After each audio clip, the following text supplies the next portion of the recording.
Good morning, everyone. This is Ripgal.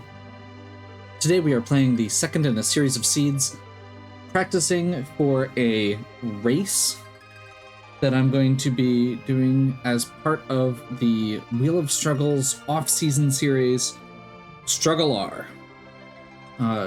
Longtime friend and viewer Markman was one of the people who I used to race with.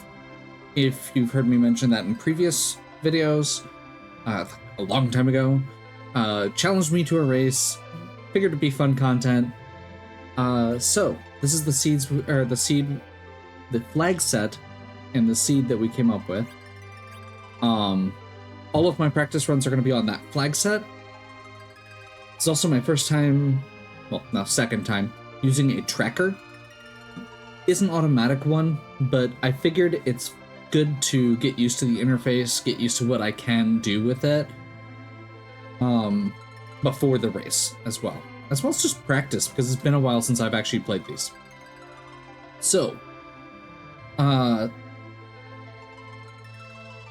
always have Forge, Unlock the Sealed Cave, and Music. 5 other random quests. We need to complete 6 total, which looks like includes 2 bosses. Oh wait, no, just 1 boss. Water Hag, Boss of Mist Cave, Mount Ordeals. So that's 2 overworld quests. Awesome. Cave Magnus, which is Break the Dark Elf spell as well. So we've got a lot of overlap on this one. This might be a pretty quick one. And then Unlock the Sewer with Baron Key, Unlock the Sealed Cave, and Forge the Legend Sword with Adamant. Got a Rosa start. Honestly, probably the best character that you can have, as long as we've got someone to support her for this first couple levels, or if we get some good equipment. The rest of the run is pretty straightforward, or the rest of the flag sets are pretty straightforward. Randomized key items, no free. Passes in with key items. No free characters, no Yang, no Fusoya. These were just bands that Mark and I made pretty arbitrarily. Neki, so no equipment starting out. TNS Pro. This is the one thing that I didn't realize how restricted S Pro is. This is going to be an interesting thing to figure out, but we do start out with a Freedom Kit and a Basic Kit. And then we've got standard stuff for Spoon, No Adamants, Warp Life, Back Row, and Supersmith. I probably forgot something. Let's go ahead and get started. I'm gonna play some Final Fantasy.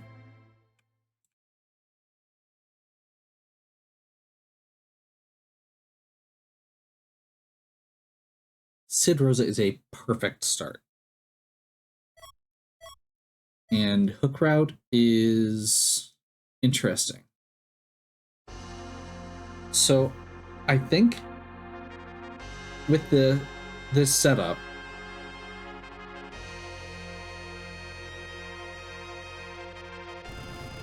we have access to a free character with the Hook Route. So I think we do a little looting, which I normally wouldn't commit to right away.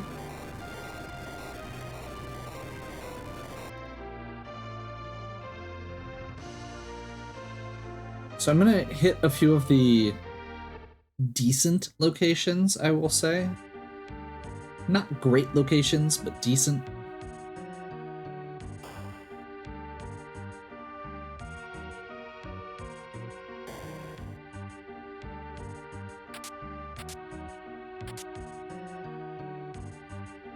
With Sell a Quarter on, it's very hard to actually get money to buy stuff, which is the point.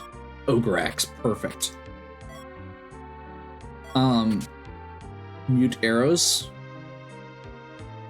But my thought here is if we can actually get... Oh, we're gonna need to do this anyway. I wasn't even thinking about the fact that this was required for Hook also. So my thought is to do a few quick loots, take all of that stuff, and sell it.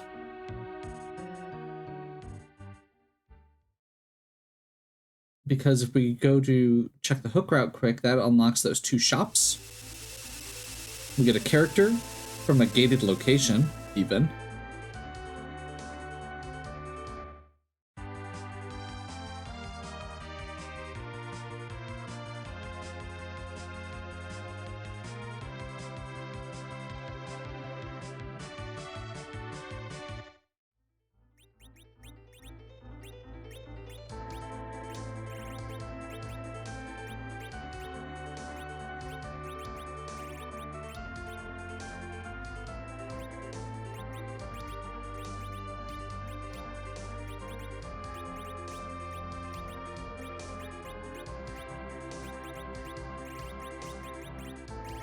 I think that's all we had. Yes.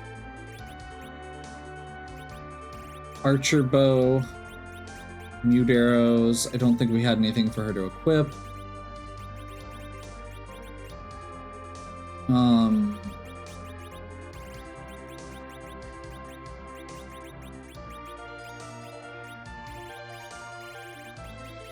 Briefly fight the inventory boss, but that gets my sword in the top corner. Quick save just in case this is actually rough.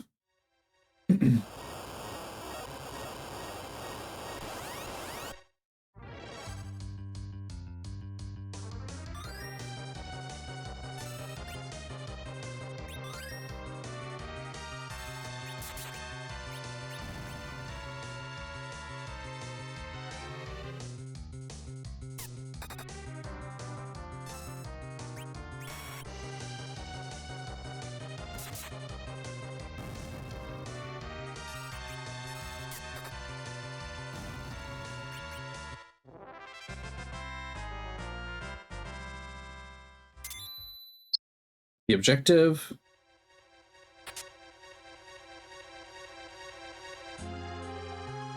I've been doing a bit of research in preparation to remind myself where the what the treasure weights are for T-Pro.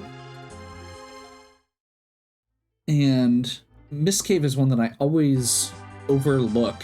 It's only 4 chests, so it's usually not worth it anyway. But it is still a pretty solid little location there.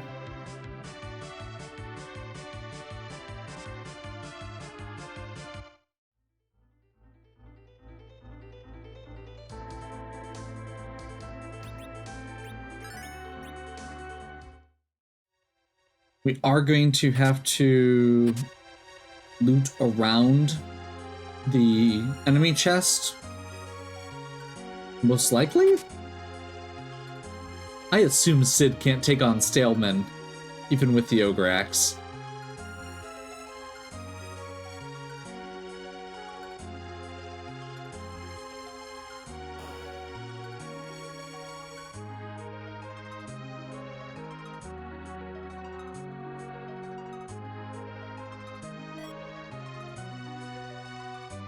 Charm Rod will be good if we find a Black Mage.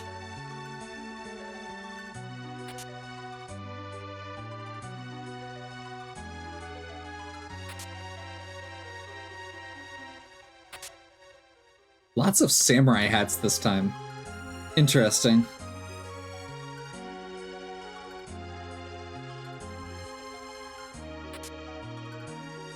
Okay, I'm actually going to stop looting right there. We'll do the rest on the way out.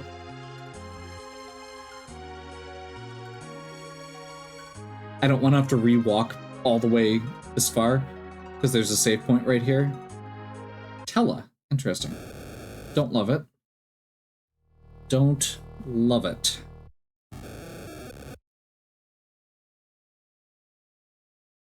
But better than nothing. Gives us exit, if nothing else.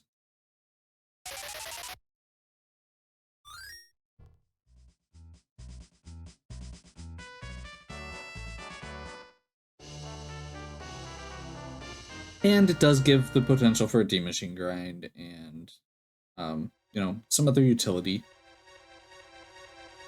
We'll have to see what we get.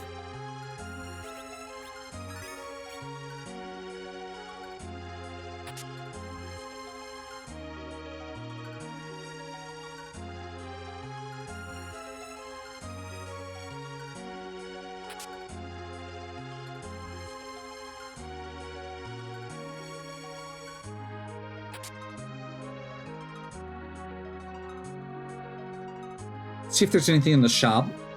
Although, honestly, I'm feeling pretty good as far as what I was hoping to find goes. There's that.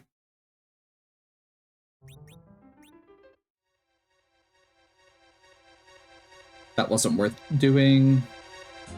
If I end up a couple hundred short, I'm going to be sad, but that's okay.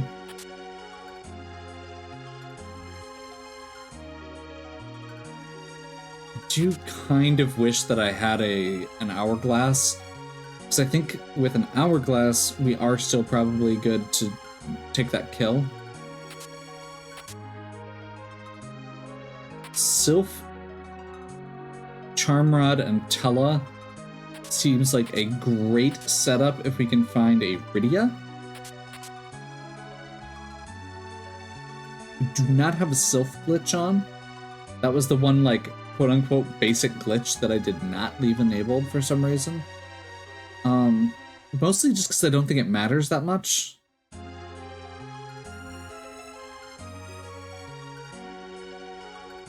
You don't have to do anything. You just it basically just makes one of your spells free. And to me, that's less exciting than some of the other stuff we had going on.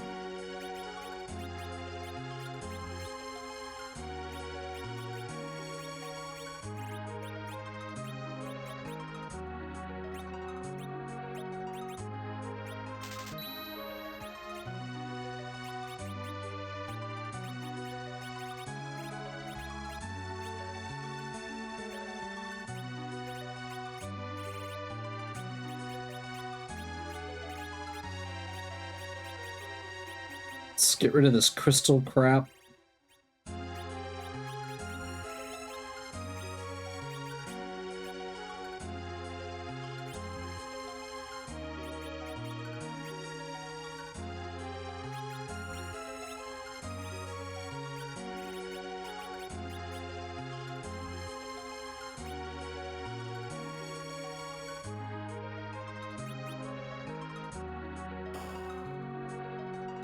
Oh, duh.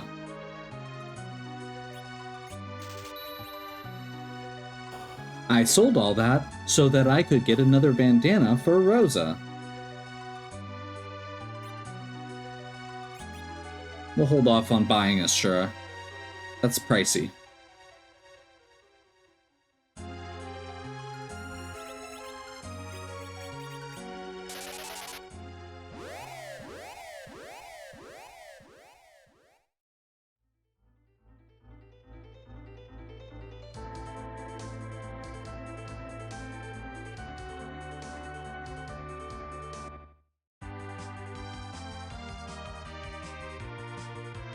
So, free character under our belt. I think we just go into the kind of the standard rotation here. I'm gonna start off by getting the Hobbs character. Let's do a quick change. Actually,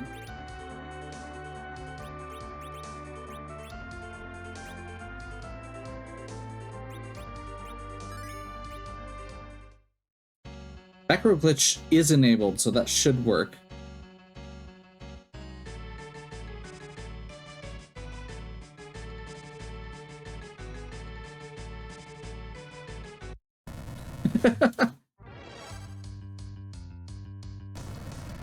Now, the one downside with Rydia joining is that makes me kind of want to use her. And at this point in the game, I shouldn't.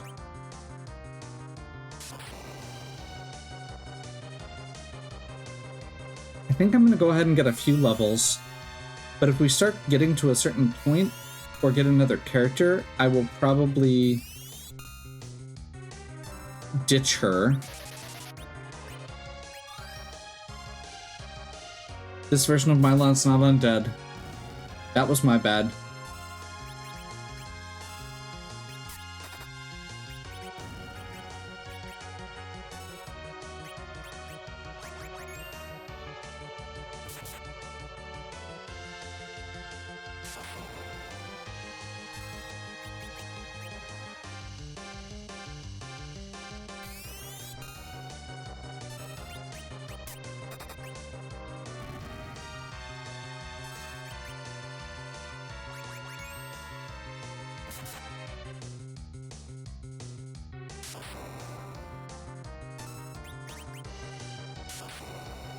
So my goal right now is to get enough MP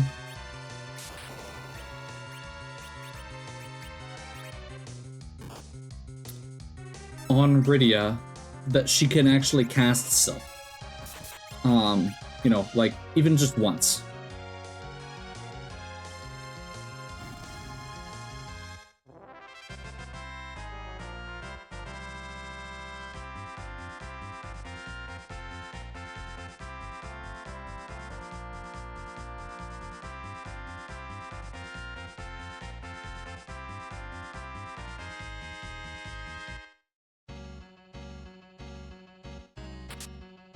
That gives us a little bit of flexibility, just in case we need to use her for something, because that does a lot of damage. I mean, Sylph's a good spell.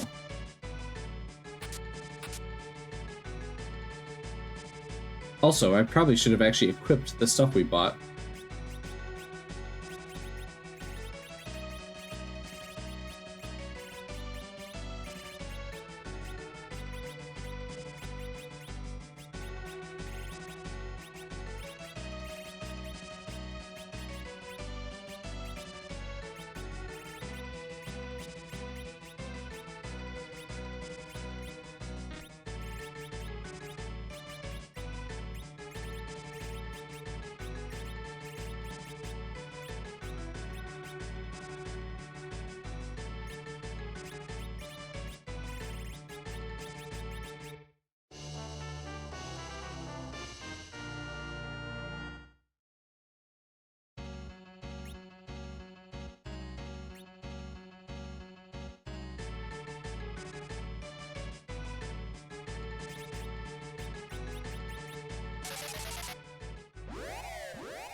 Start going through the standard locations of Antlion, Babool, and Ordeals. See what key items we get. I'm mostly just wanting to do this as a... I want to make sure that I don't actually need to do the hook route before I do the hook route. If we get a Darkness Crystal, then as soon as we get a 5th character, we are immediately going to do the quick do a quick D-Machine grind.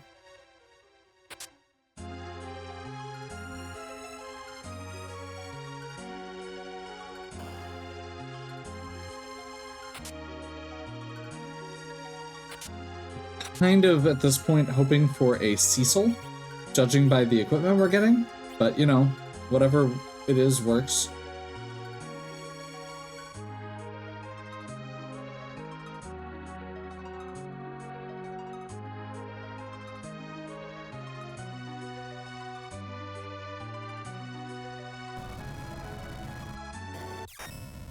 Magus Sisters, got mute arrows.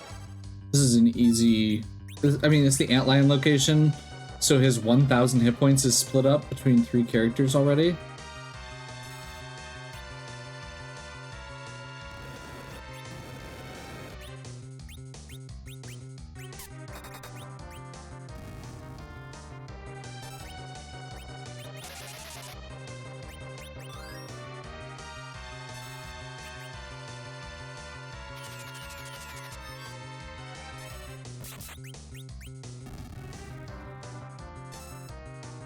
Luckily, Tulla is very slow.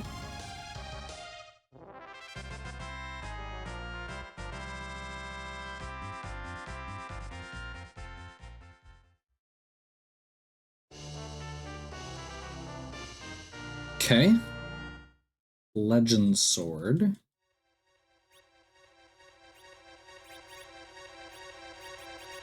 That gives that's half of another objective, but it's not actually progress. I think currently that's my biggest concern. Like, we have a great start just for getting through stuff. We have a really mediocre start as far as direction goes. Which, it is a pretty easy seed, potentially. Depends on where the harp is. If the harp is at a reasonable location, then we're golden.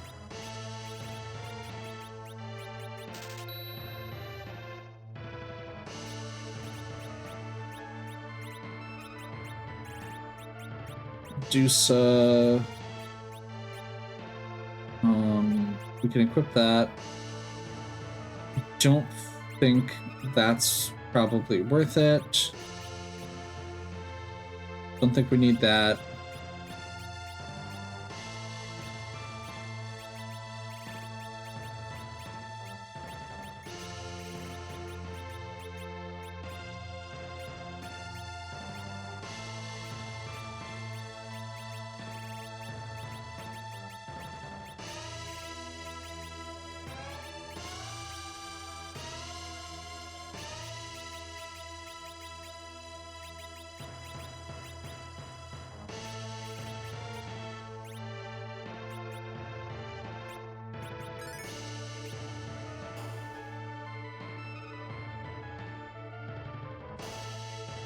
Charm arrows and mute arrows are both awesome. Let's go ahead and buy 4 more star veils. That should be more than enough for the rest of the game. But it'll be handy if we end up needing it. In particular, having all of those star veils means that we're set if we want to use reflect strats, but it also means that we've got good coverage against things like Bahamut.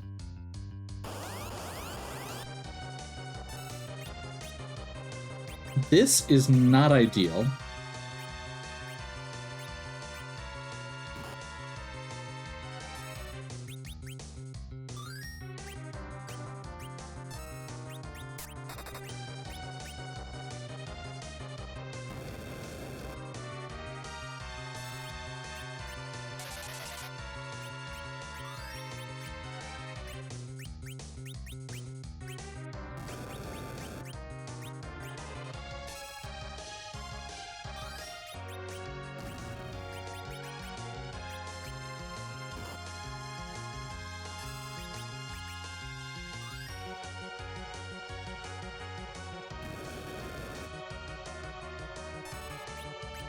Luckily, it's a fairly straightforward boss if you have characters that can deal with it, which I'm not sure that we necessarily do, but I think this should kill.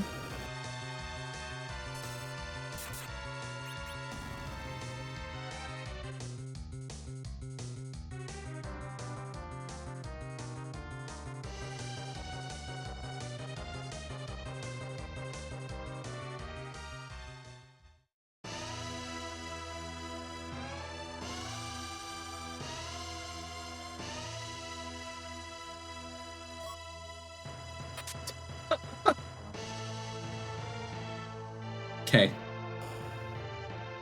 I can't complain.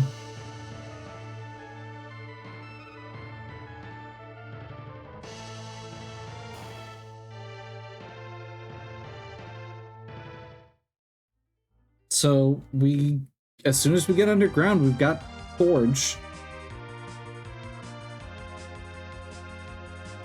While it's not guaranteed, if we actually got a weapon for Sid, that could actually be really good. The ideal here would be a second Rydia or a Hallam, I think, as far as characters go. I would personally like a Cecil. Because at the end of the day, while Reflect strats are fun, Cecil Go Burr is also fun.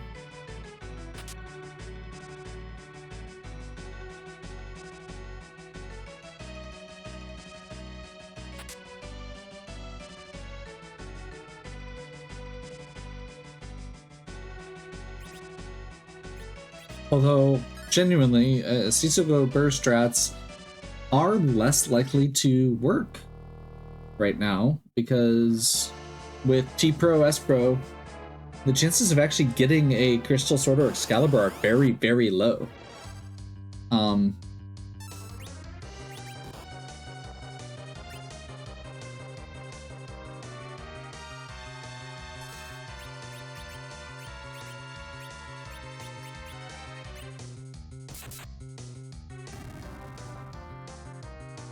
This is going to be interesting.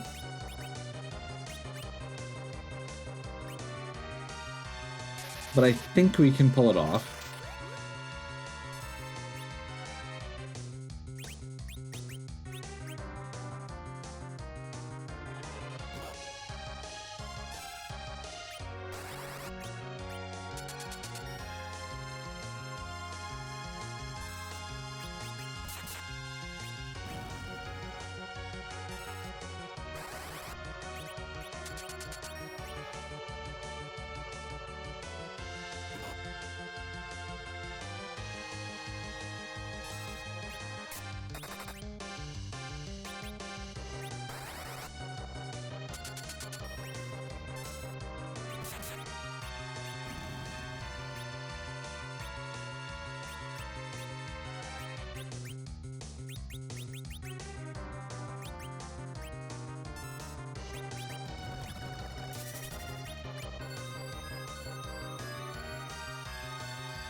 Make sure that that stop holds. There we go. Make sure they don't get any turns between when the last pink tile goes and when the blue doll gets to go.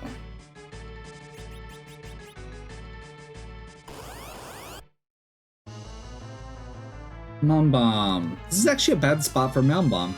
It's pretty fast and pretty hard hitting. That is not what I was trying to do.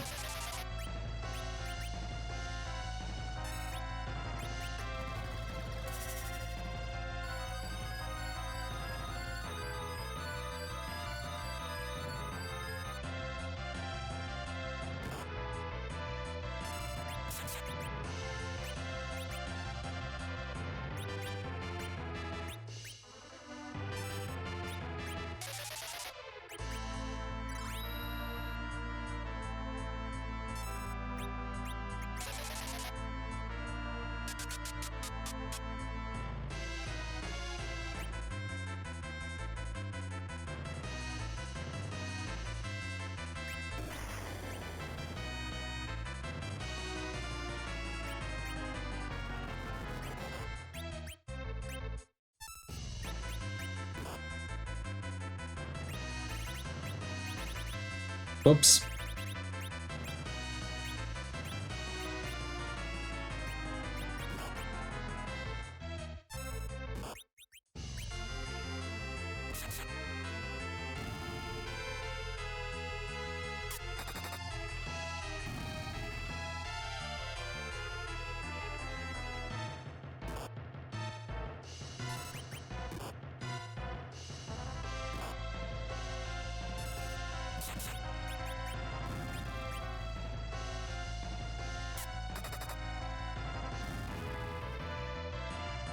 Honestly, we should be okay here.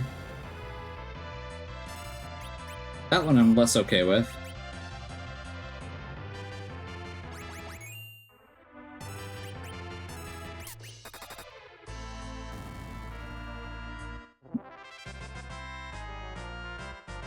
I was just saying how I wanted to make sure Rydia stopped getting XP at once she was, you know, quasi-useful.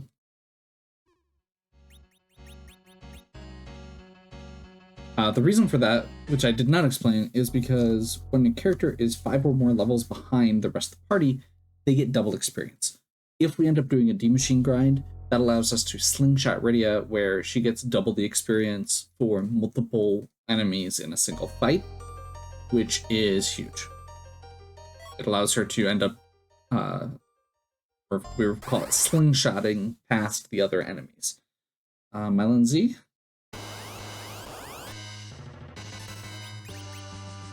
This should be maybe one shot from Rosa, because Mylan Z is considered flying. Since he's the Fiend of Earth, they made him immune to Earth, which makes sense. But the only way that they programmed to do that is to make that flying enemies are immune to Earth. So Quake isn't actually its own element, it's just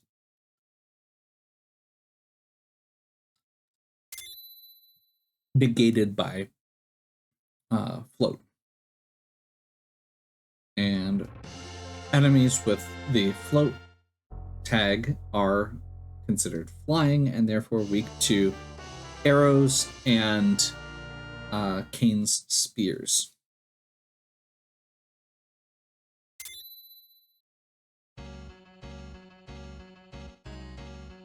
Okay, well, we actually have a pretty solid party, so I think sometimes I would try and skip it for now, but I think we just do Baron Inn. Baron Inn is definitely accessible, and that'll get us a 5th character before we start going into the hook route. Also gives us another key item, which may still be Magma Key.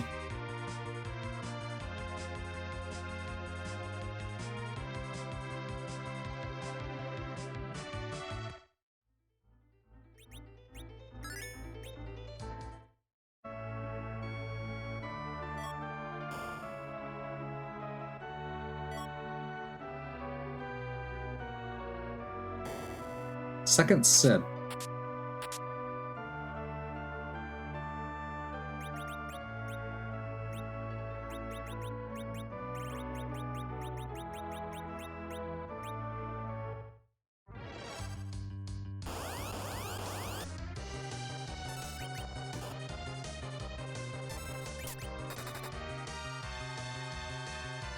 You know, I almost didn't record this today because I had some other stuff going on, and I was at a situation where I was like, yeah, you know, I'm not sure if I've got enough time to do a full run, and I really don't want to interrupt it if I don't have to. And apparently, the Free Enterprise gods decided to honor me with a extremely redundant seed.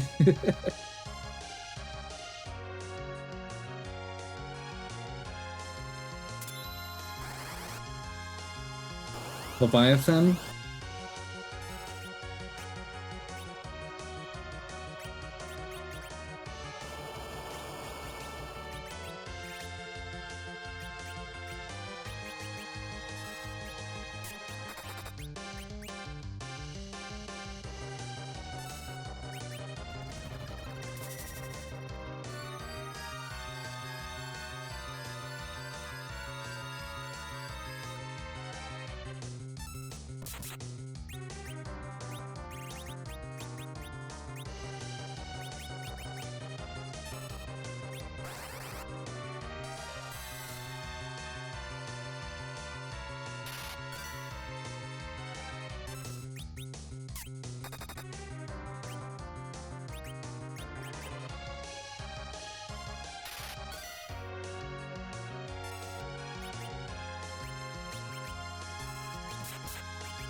This is gonna suck.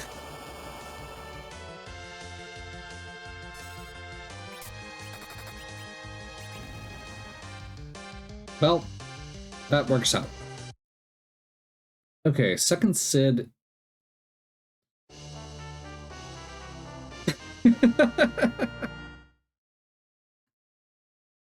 Okay. I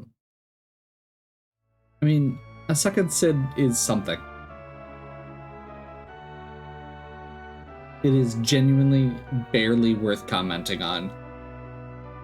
Like, I don't feel like that's actually a useful find.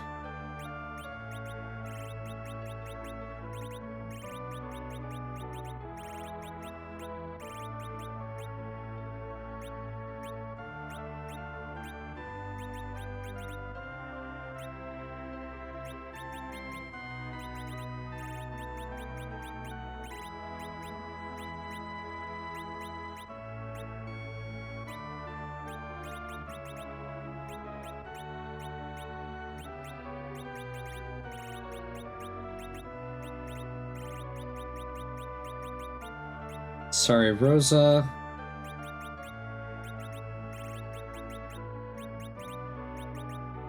Rosa is genuinely, like, the better character here. But just because of what we have available, I do feel like she has other things she can do. And I suppose that's part of the advantage of Rosa, is that she is very versatile compared to a lot of other characters.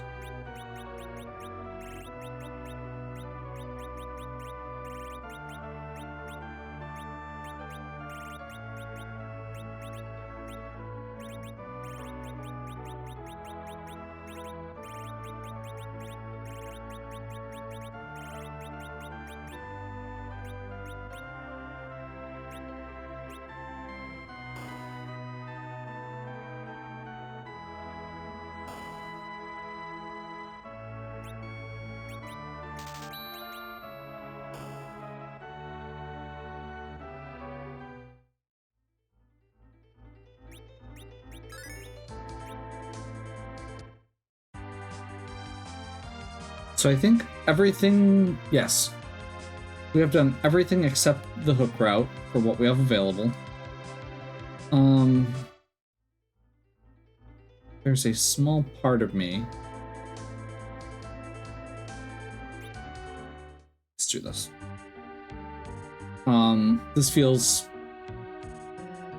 This feels like a good idea. Hook route is always a little scary, at least. And while we do have an okay party,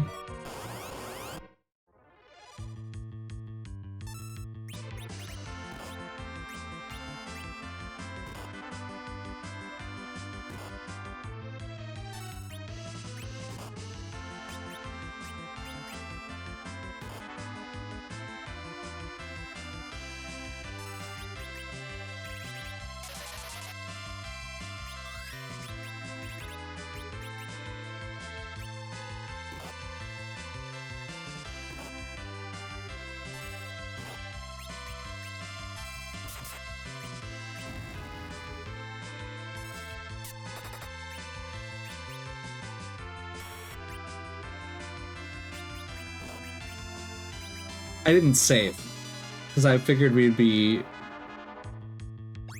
that this wouldn't be too bad. Just to be clear here. I am completely hosed.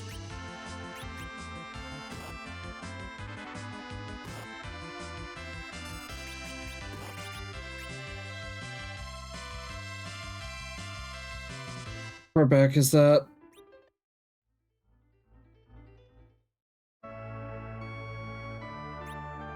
That's what I was afraid of.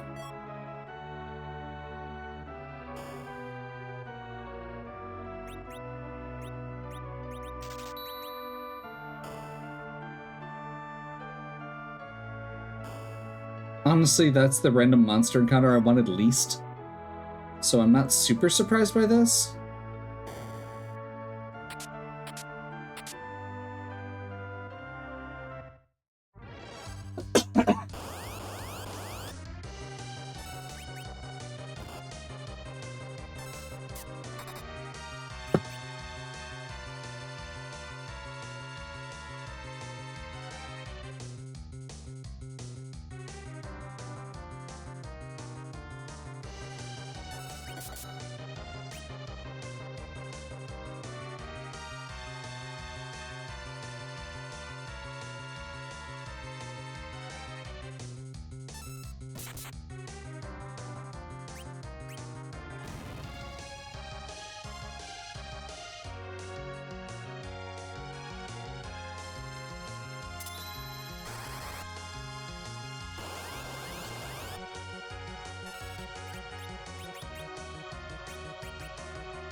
Not necessarily actually worth redoing entirety, but is worth doing because of the water hack, which requires you to do the rest of it.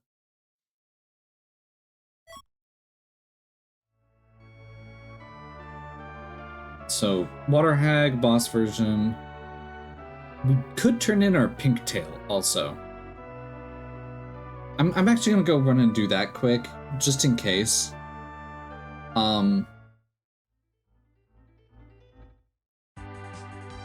My big problem right now is I don't really love where we're at for equipment on having a second Sid. I don't want them to be a mediocre archer, which is really what they are. And let's be clear here, Sid is mediocre at whatever he does. It's his best. It's one of his best traits. The exception is getting hit in the face.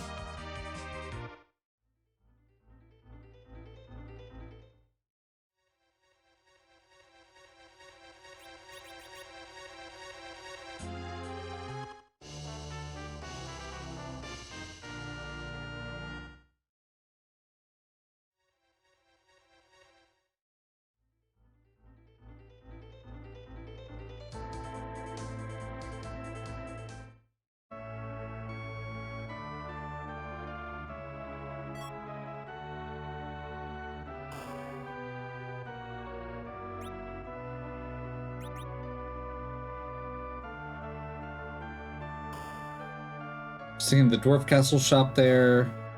Don't go to Silva very often. Second archer bow. Actually, that's a little better, because part of the thing I didn't like was taking the bow away from the good bow away from Rosa. Let's go for like 3 mute bells and 3 ethers.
Change this up a little bit.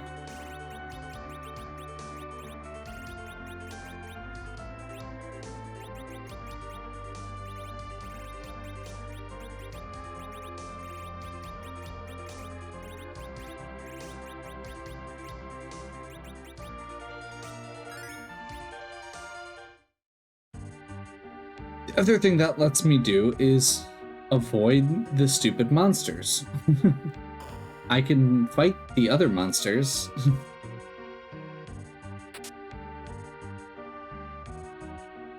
Drain Spear is actually useful. Not often, but sometimes. Aegis Shield.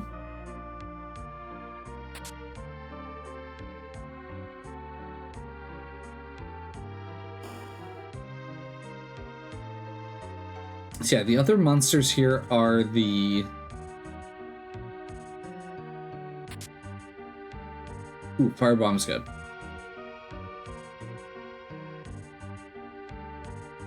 The skeletons, the stale man, which should be much safer.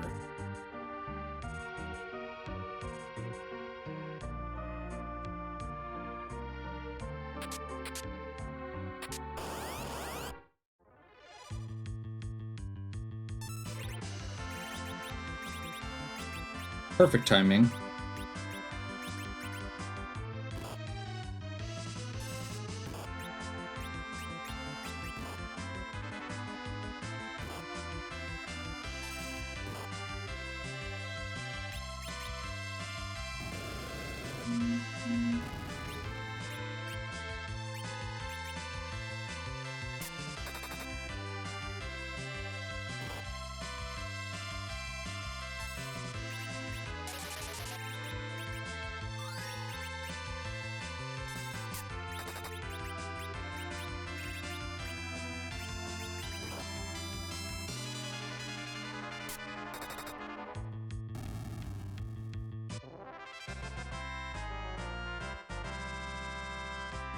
Berserk. Perfect.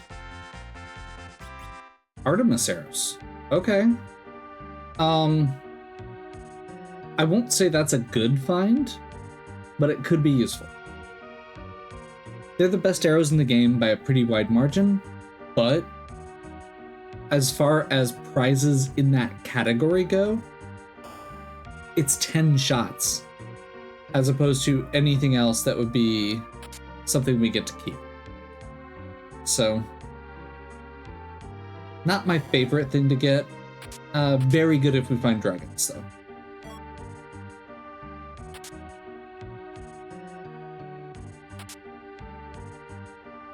Couple good weapons for Edge if we find him. I missed that treasure chest.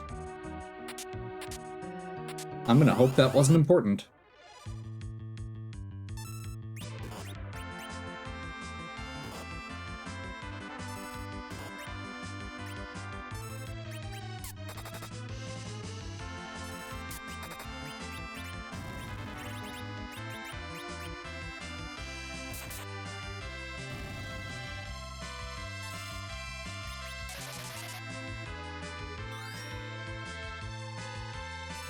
We have very good ogre slaying gear between the ogre axe and the charm arrows.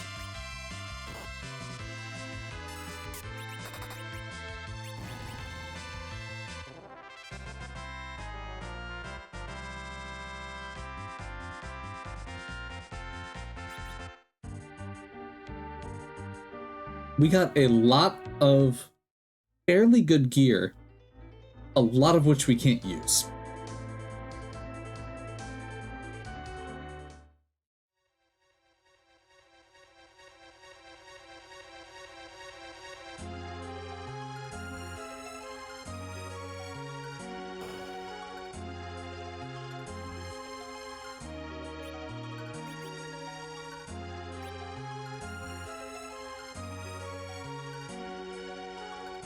We don't have cabins.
With the full party and this equipment under our belt, we are more than ready for this now.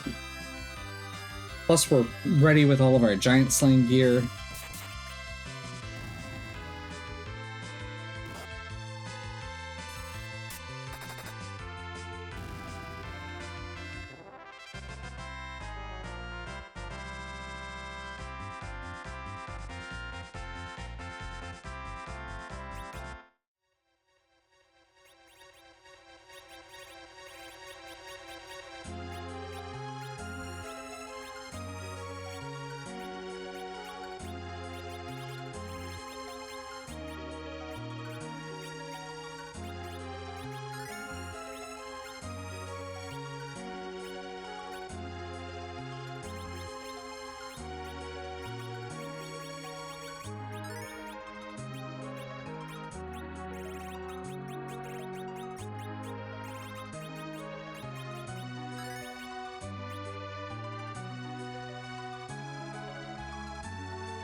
Forgot to buy another bandana.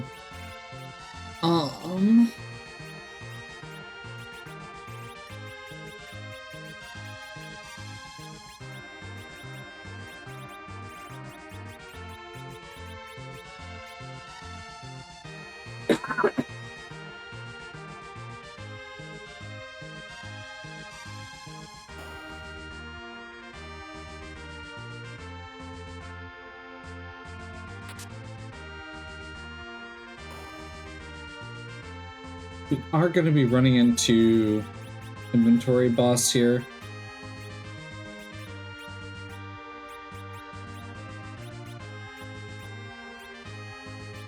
So let's do a little quick cleanup.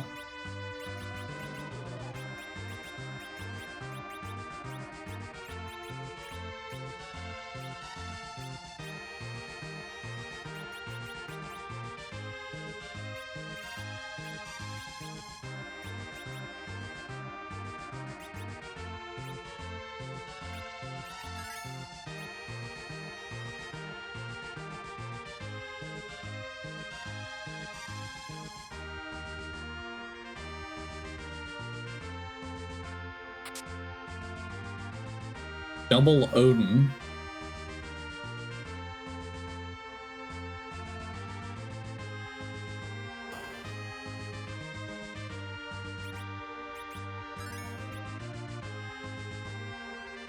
Saving here,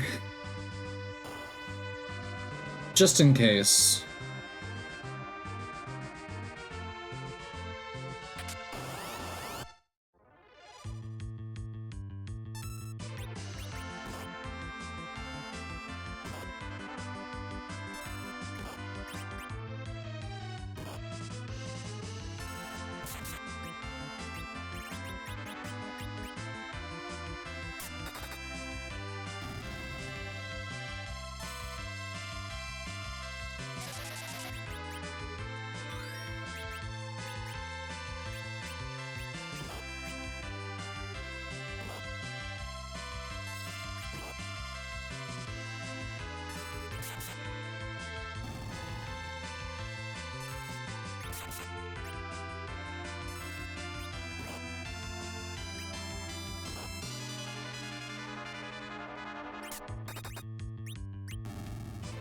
Toss an extra life potion here. Trigger the life glitch.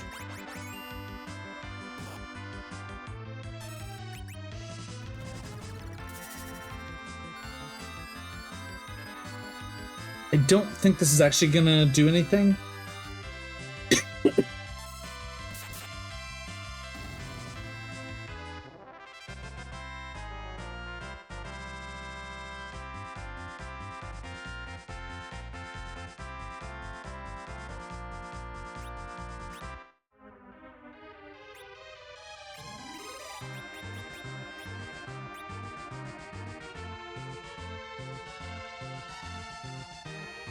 Oof. Sorry about that.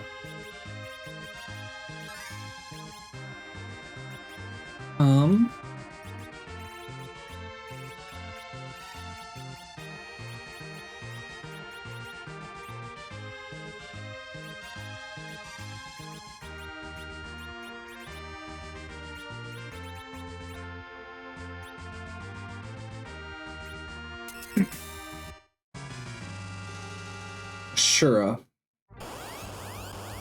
This might be okay. Trying to remember how hard this spot hits.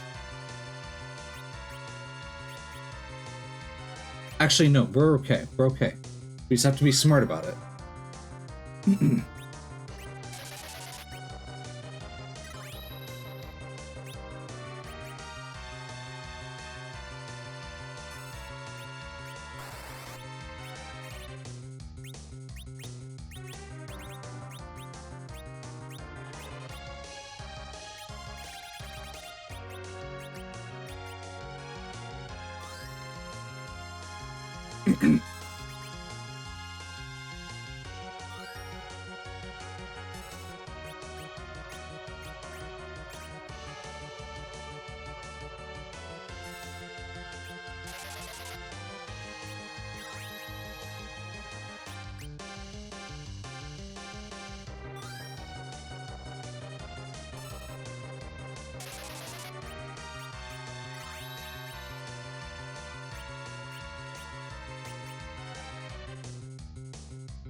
So, blink on my party members first.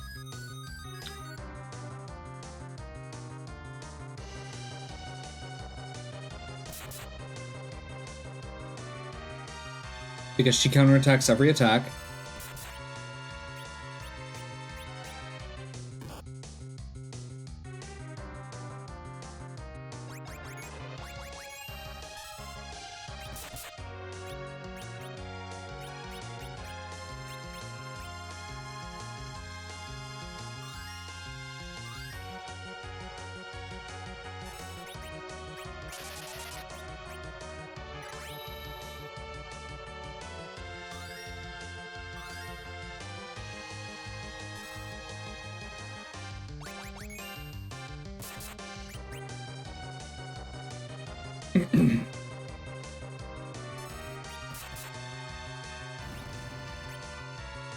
Awesome.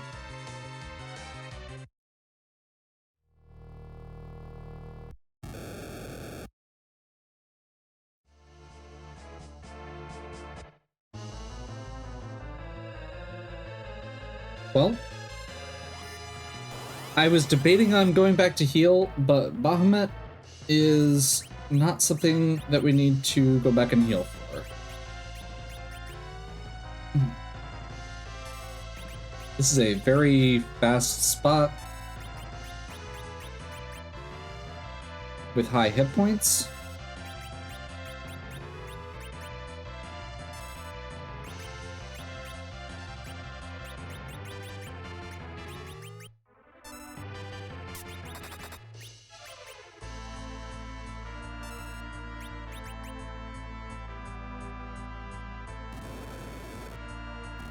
That should do straight 9s.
I was just gonna say, our Mega Nukes our Reflect is probably running out. I was just hoping we could do enough damage to get that Reflect off. Rosa falling there is a little unfortunate because her getting the XP would be really nice. I would really like to have her at Cure 3.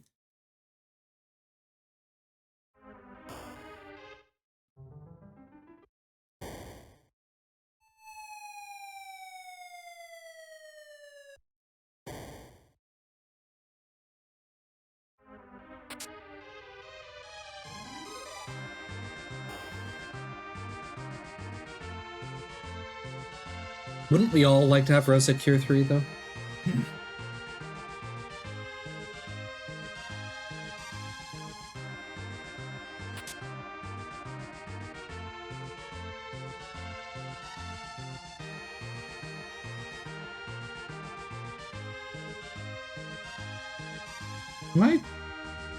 It's on the top floor. I always forget to check the boss. Not that it matters that much, I suppose.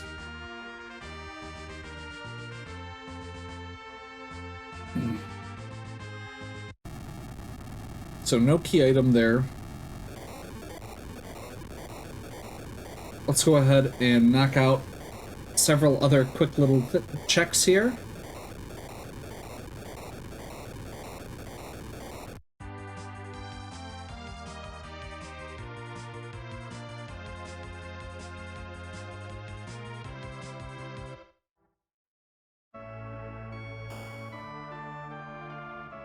I want to check this shop before we do anything else.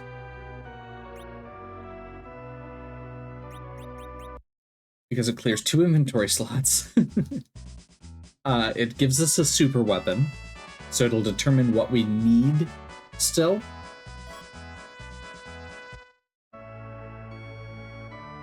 Gives us access to this little shop.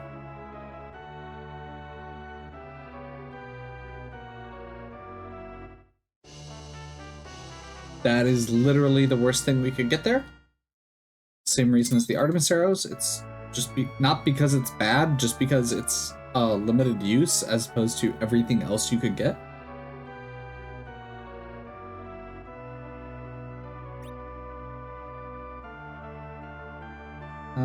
Bacchus will be nice.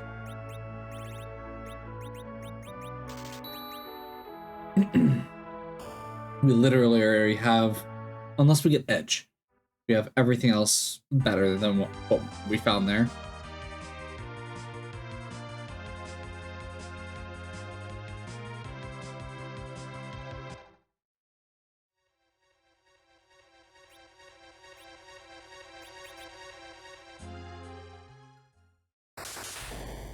So we basically need either the Baron Key or the Twin Heart for the last objective.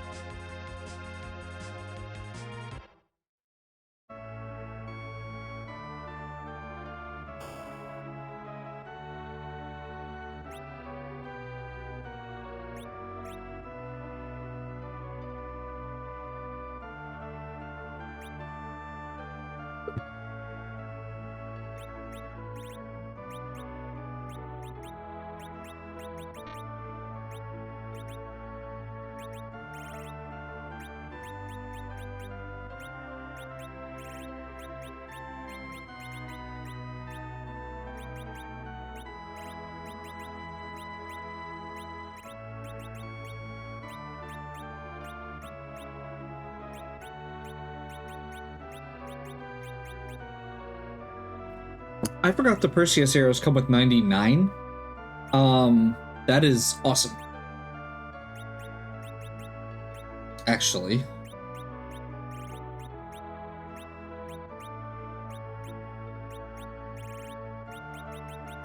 In fact, let's go ahead and ditch all of our extra arrows here. Firebomb.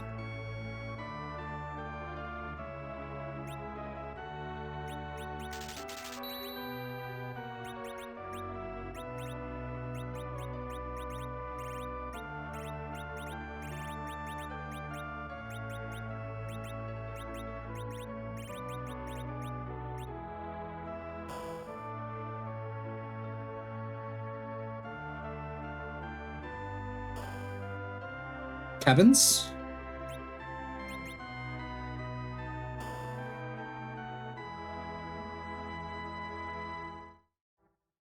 No cabins.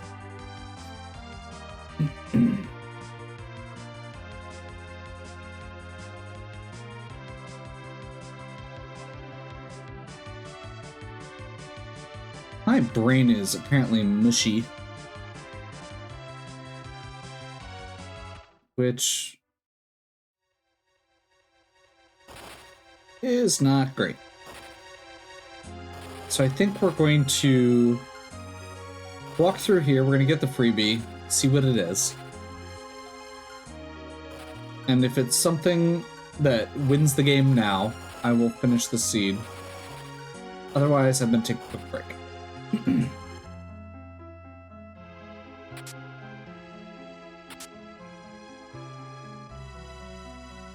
Now, even if it wins the seed, our party is not one that can take on Zeramis by any stretch of the imagination. There's our cabins.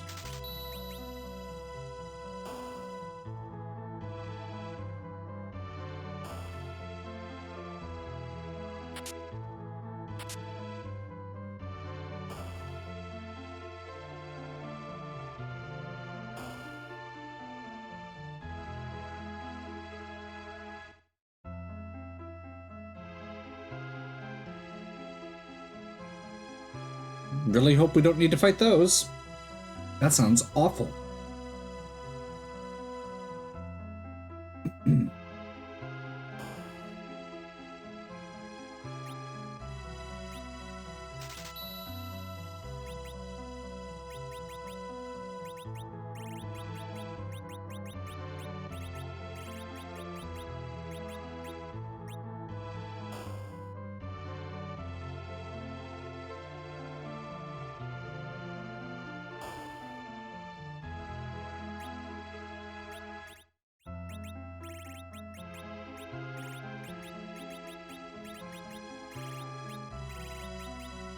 Keep the Artemis arrows in case there's dragons to fight. We have this Ashura, apparently, that I didn't realize we had. So I don't remember buying it. Oh, that's the other thing we can sell. Tents, get out of here.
Okay. Well, that was an interesting start. I really wish I hadn't forgotten to save. And I'm gonna go ahead and pause here, and we'll be right back. Okay, we're back. Let's go ahead and see if we can track down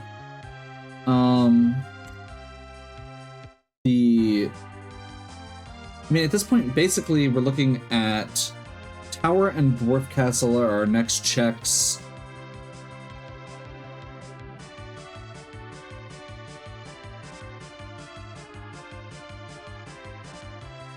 Ugh.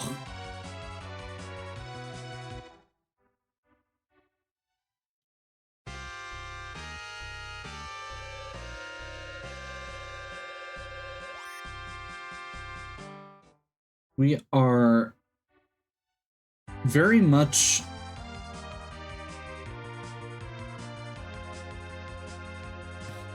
I'd really like a good character. And by a good character in this case, I just mean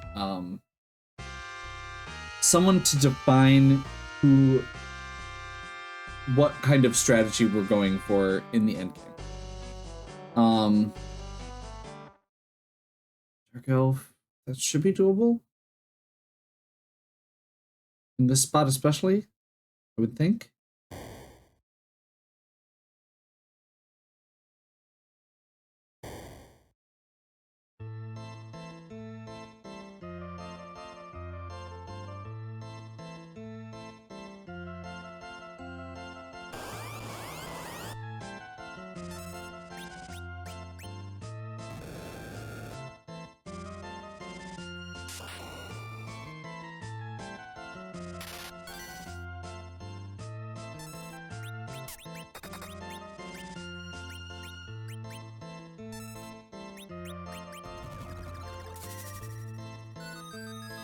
I'm hoping that we can get to the dragon phase before Tella's turn. Not looking terribly likely.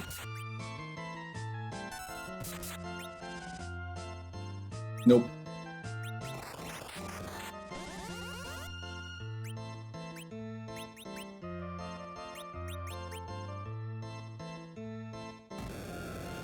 Okay, that Sid is dead.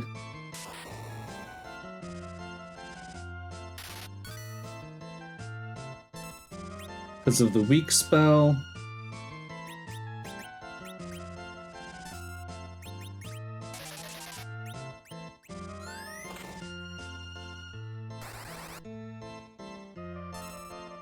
I thought you could use Piggy on yourself.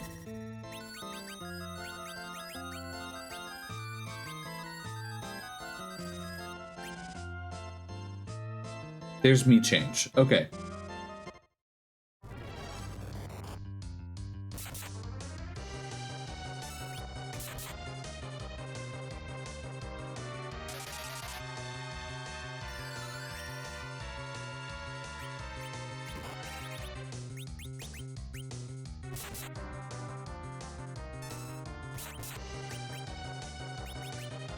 This is only the first of 2 bosses, so we do need to actually get people back up on their feet a little bit.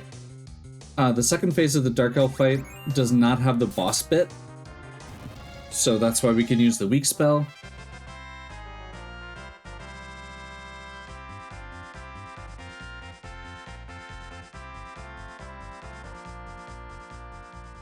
Let's see who we get for our second character. Or who we get for our new character, rather. Luke. That's interesting. Edward. Not who I was looking for. Rhea grew up and learned Bahamut. Cool.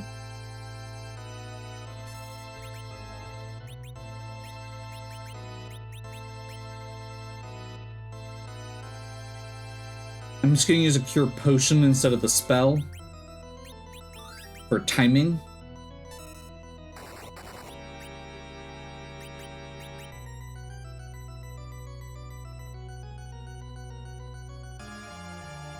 This is, if I remember correctly, this is a low hit point spot, so we should be good to just nuke everything with a Bahamut.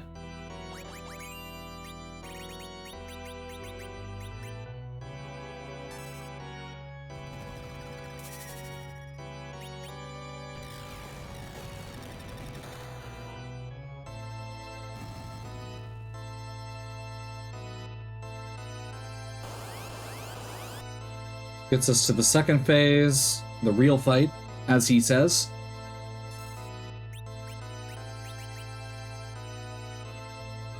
But again, this is not a super high hit point spot, so we should be able to just get on the offensive as fast as possible and be okay.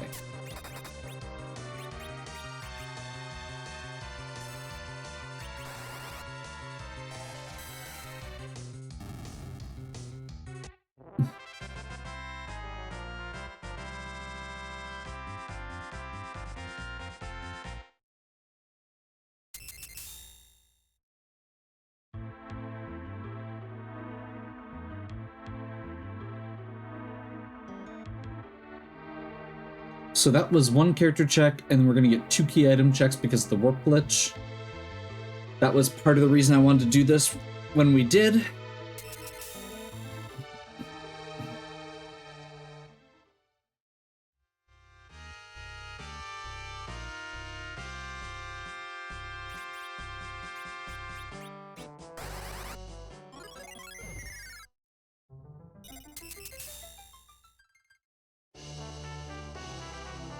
So many things for Kane.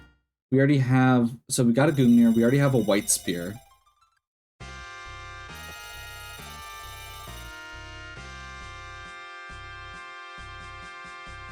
Let's see what Luca's got around her neck. Darkness Crystal. Okay. I mean, that gives us stuff to work with.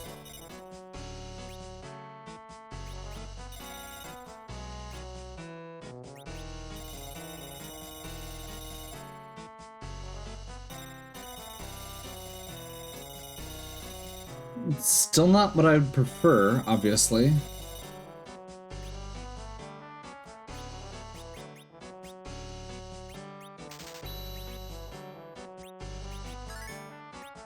Grab a few more Cure 3s.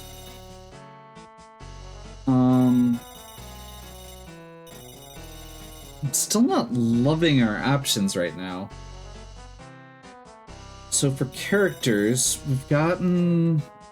The characters on this tracker don't seem to work automatically. Oh, no, it did recolor them. No, because it's got Dwarf Castle still. Okay, so we've done... Baron, Eblin, Hobbs, Dwarf. So we still have... We currently just have those 2 Darkness Crystal checks for characters. Now, this does give us the option to do a D-Machine grind, like I was talking about. But I really don't want to do a D-Machine grind with 2 Sids. I feel like that's a losing proposition. And that's kind of where I'm at right now, is we really need to get that last... We need a last character. And there's a part of me that's really tempted.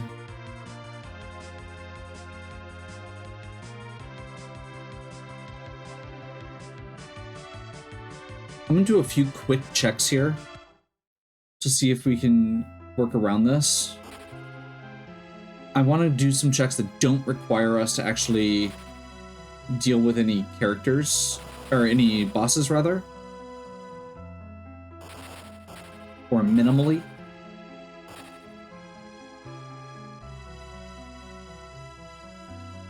So having to walk down Sylph twice is not ideal, but I would rather do it than...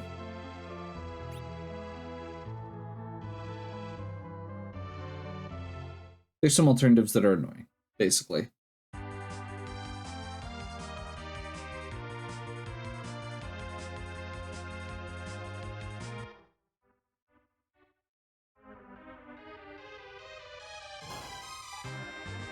Because honestly, I'm a little nervous about trying to do, like, moon bosses and Ashura and even top of tower. But we've got the tower key, so we can do the easy boss in the super cannon room. It's a lot of walking, it uses a little bit of time, but if I do these 2 checks, that'll let me see what we've got available or what we're going to be working with. If one of these gives us the win, then I know I can just go straight to the moon.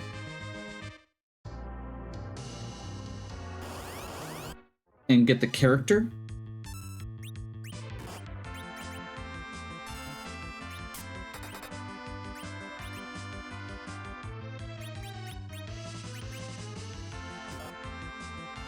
Oops.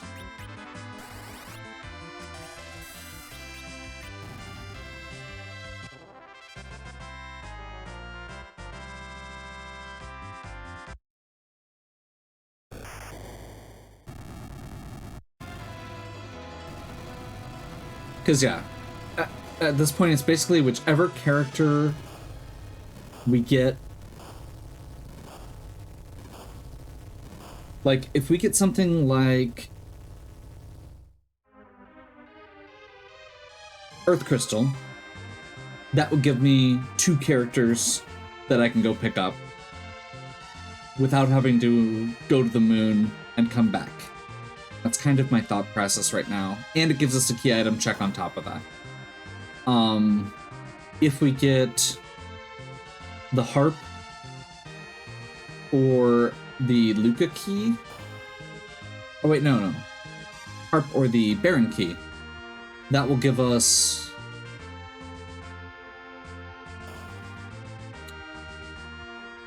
we know that we're going to be done.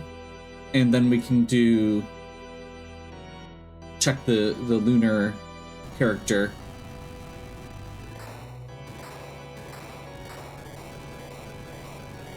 And at this point, it's seriously like, we have lots of good stuff for Kane. We have a couple good things for Cecil. We have,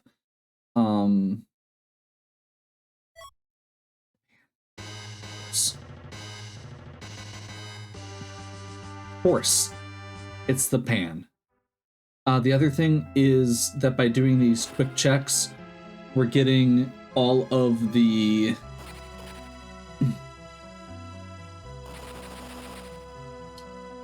by doing all of these quick checks, we're also getting our key item count up so that when we do grind, we are getting double XP. Because when you get 10 key items, it doubles the experience points you're getting the rest of the game. Just to make end game grinding go faster.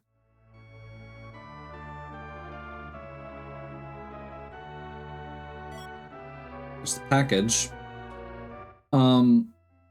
Genuinely, I am at the point where I will check the package character rather than deal with these these two Sids. Like I was saying, Kane Cecil would be at least okay. Hallam, I think, is ideal here, or a second Rydia. What are we doing? What are we doing? Babool.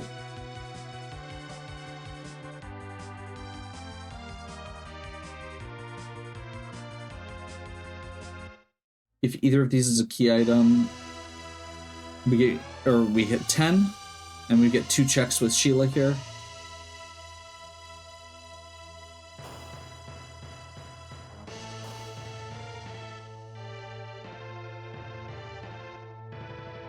Actually, if we get an edge, we know where there's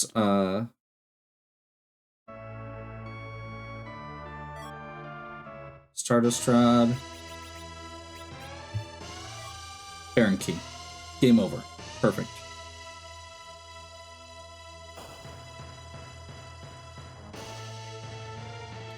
We don't have a pass. I will also mention. So we are going to have to walk the subterranean.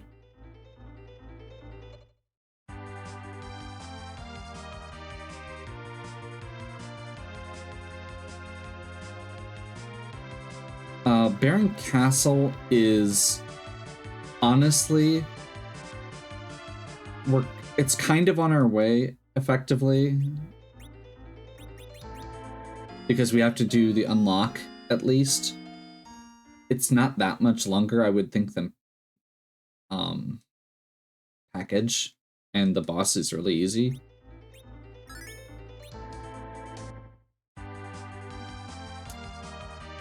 But we can reset out of package.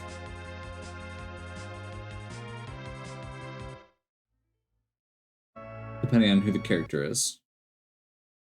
That's our Palom. Okay. We'll stick through it.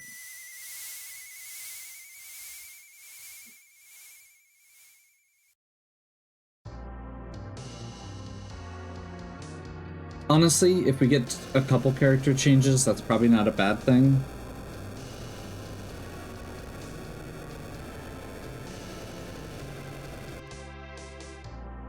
Because Tella and Sid are gonna be dead weight on Z either way.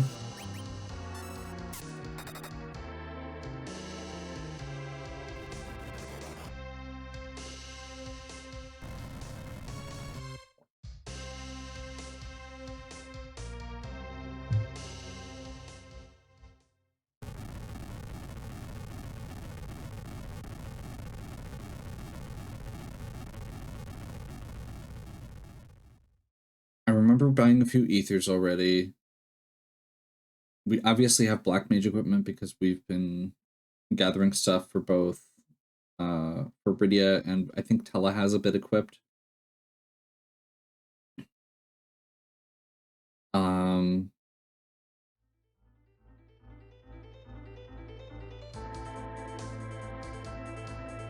the Kaipo bed. Cutscene.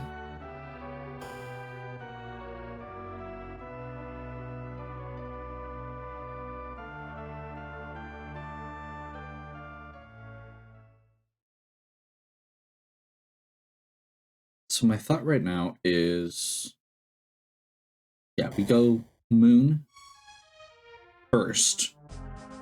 then Babel. Are you serious? Okay, well.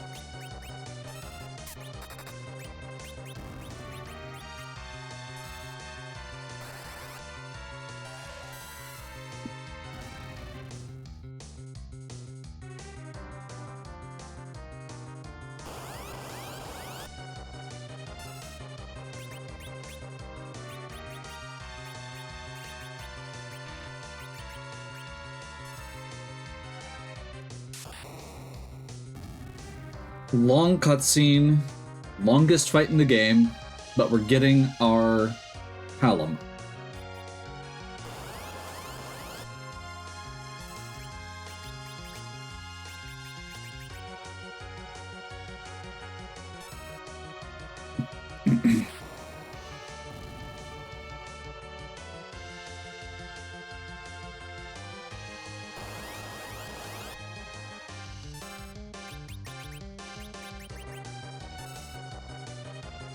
We shouldn't need these Thor Rages because we don't have any other bosses except Saromas to fight. And these are literally some of the lowest level enemies in the game. I think this is the lowest that you could get for the Gauntlet. Or one of them. I suppose in the Mist Dragon spot might be lower, but it's pretty down there.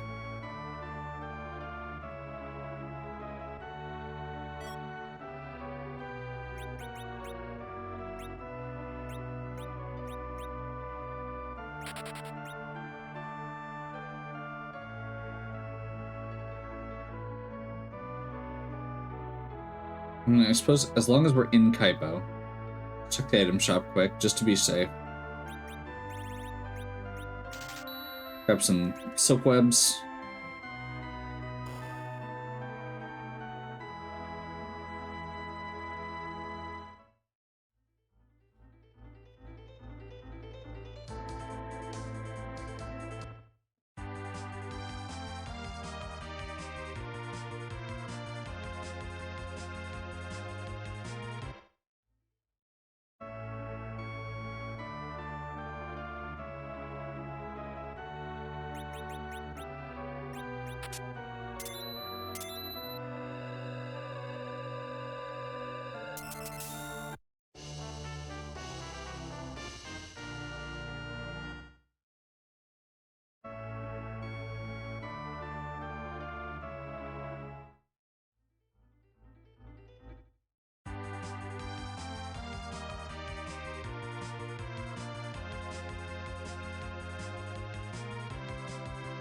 Okay, we're gonna do a couple weird things right now. First thing, we are going to pre-level our characters a little bit. I'm not sure if this is gonna work well enough.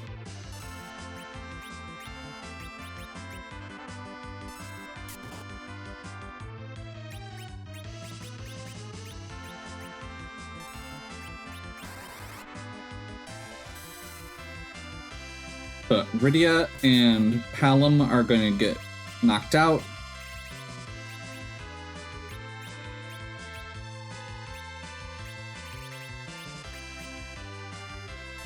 And then we'll try and one-shot here. That'll get the other characters hopefully enough levels. Maybe not quite. I have to get one more random encounter. I need more than one. Darn. Okay. Well, my grand plan flopped there, but that's okay.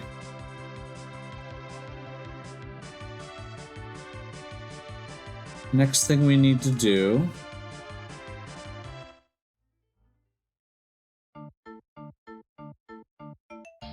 go to Mysidia.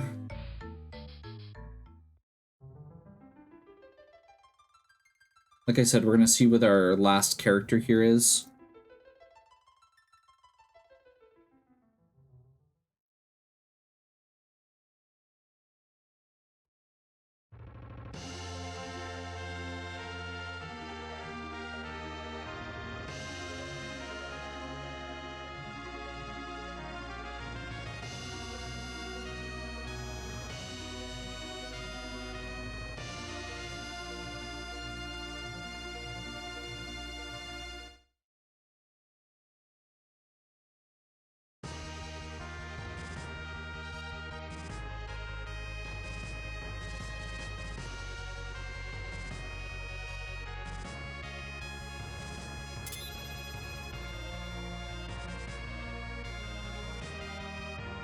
We're gonna go to the moon first.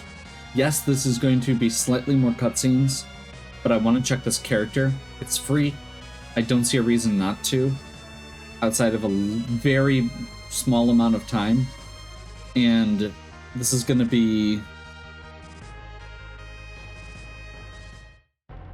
If this is a character that is better for us than the characters we have, that's going to be really beneficial to do right now. That also means that we get a chance to do a short grind. Short grind. That means we get a chance to do a grind ahead of time. Okay. So we can do Cecil over Sid here. Okay, Sid's equipment, yes.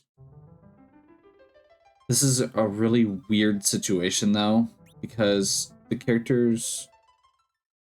I mean, I guess it doesn't matter that much.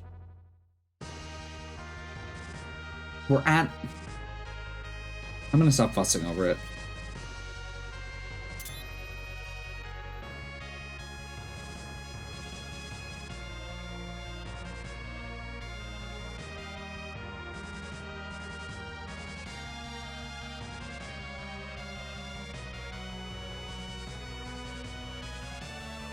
I could try and gauge my XP better for a slingshot if I really wanted to. But at this point, I feel like let's just do as many D machines as we can afford and make it work. That also means we end up with a slingshotted Cecil, who is good. So...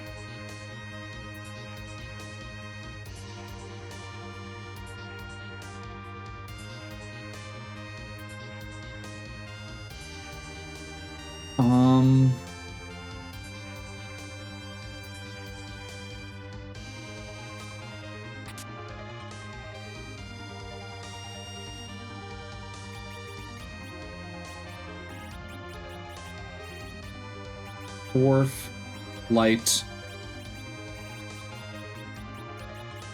Aegis, Bandana, Black Belt, Samurai,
Okay.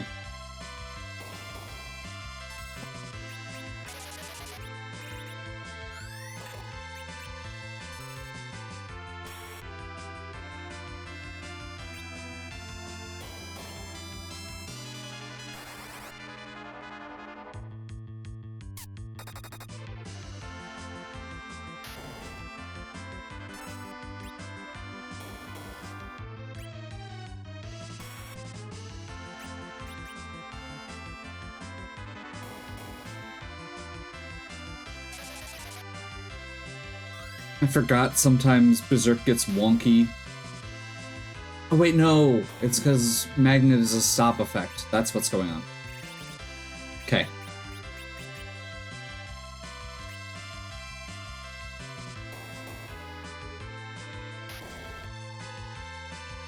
So at some point here, Cecil will just start attacking.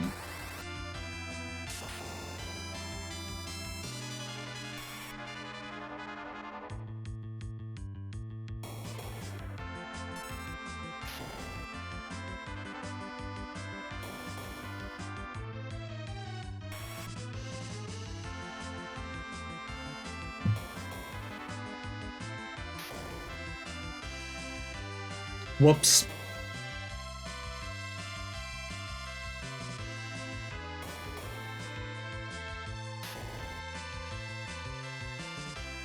That was a mistake on a couple levels.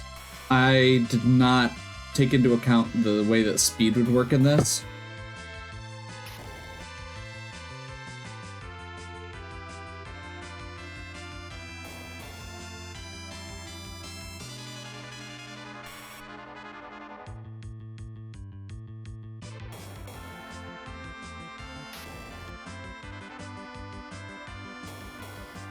Did I save before I went to the giant? This was a mistake. This was greed.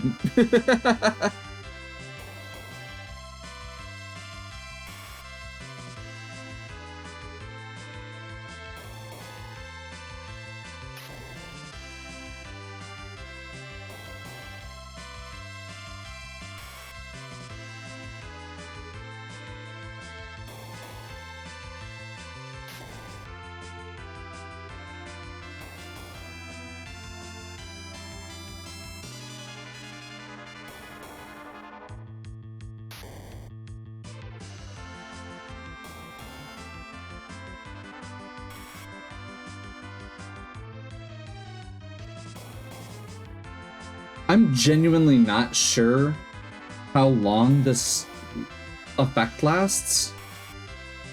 Like, if I should be just resetting now. I'm just gonna reset. I don't know.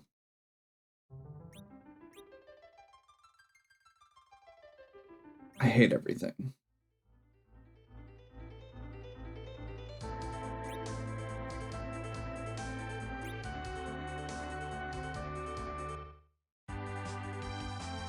Clearly, I've learned my lesson.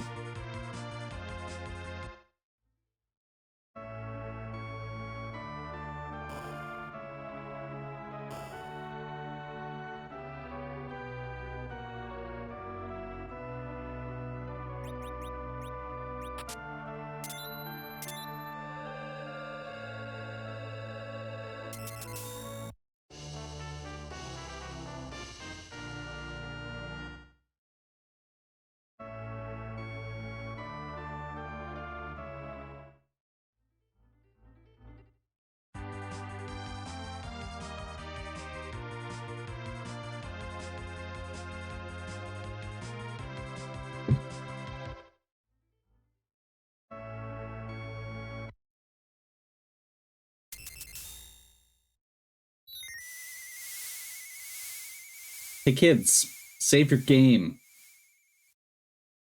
God, I hate everything.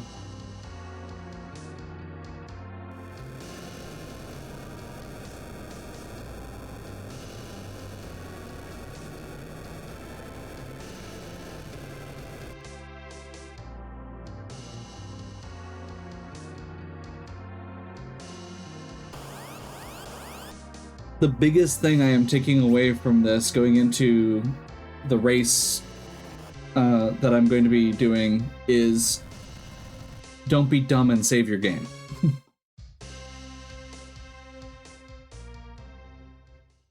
This could have easily been an under 3 hour or an under 2 hour run if I hadn't made this mistake. And the last arm mistake. Which the last arm mistake I would have reset out of if I knew I had a good save to fall back on. But I was sitting there like, no, I'm pretty sure that I didn't save after I got Cecil because, yeah.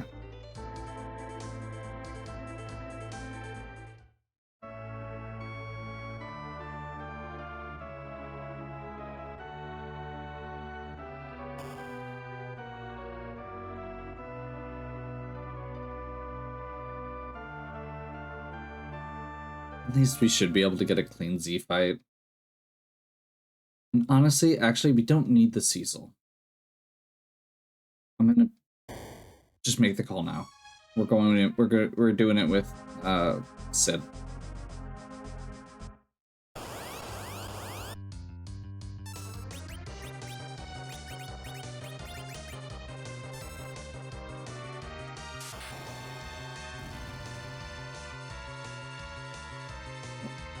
We're gonna go pure reflect strats.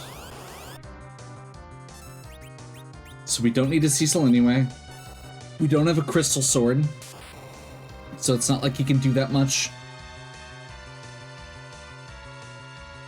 And having him, or not having Cecil, helps my XP curve for potentially slingshotting Rydia, which I'm still doubtful we're going to be able to pull off, but it's a possibility at least.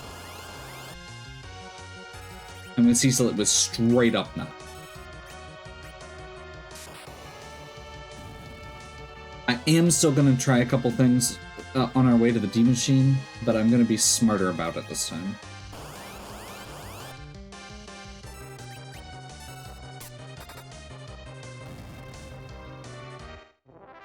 Namely, we've got access to the moon, so we're going to go with a slightly different strat for our grind, I think, or for our... I don't know, that doesn't work either. Never mind. I had a thought. It is gone now. So yeah, we're getting rid of the low-level Sid. Take his equipment.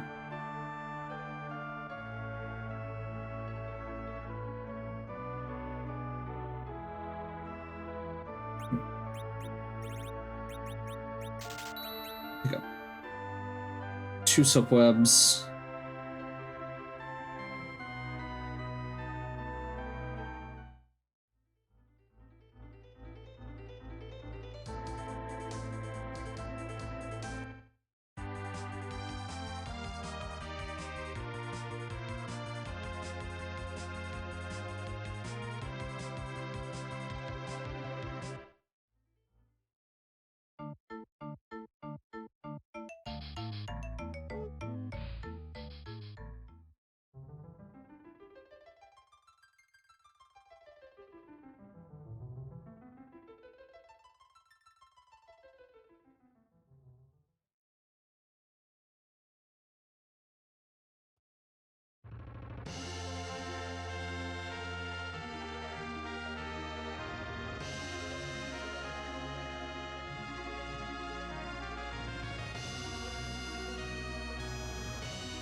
Sorcerer. And I guess let's just do bandana and black belt just so they're wearing something.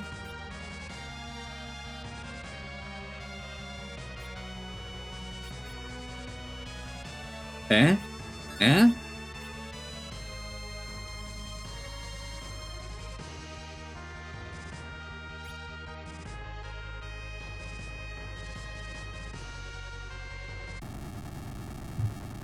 Skips a cutscene. That's really the reason we're doing this, so we don't have to redo the moon cutscene twice.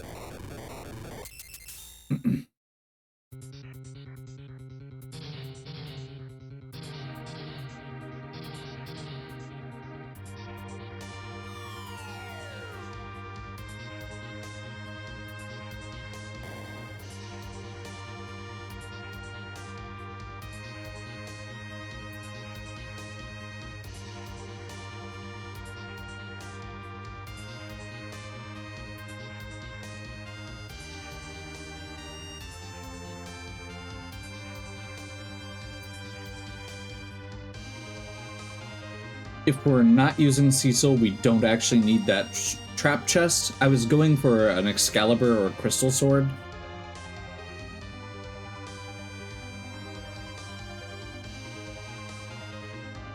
I'm abandoning that strategy entirely to look at 90.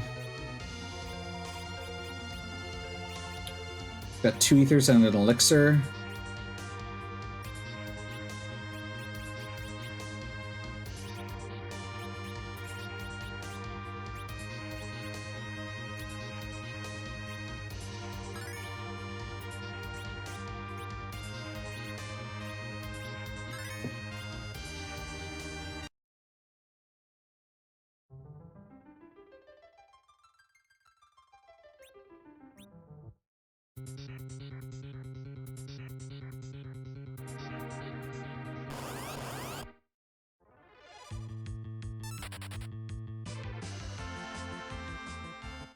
Right before the stairs? 2 before the stairs.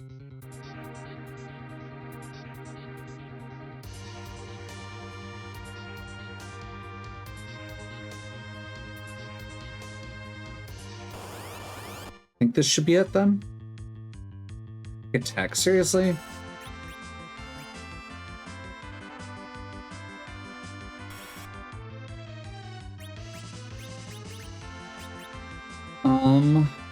What am I doing? What am I doing? What am I doing?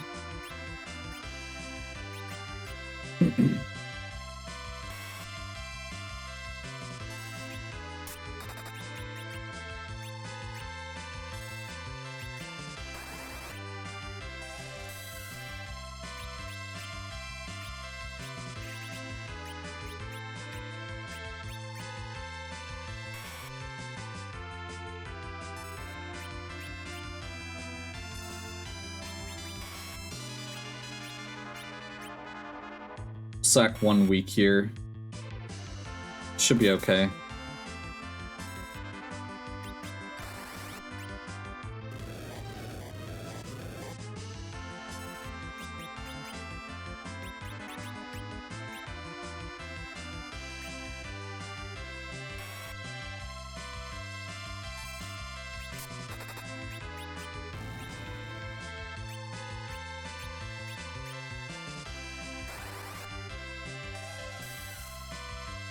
Well, we're getting on this ride whether we're ready or not, apparently, so...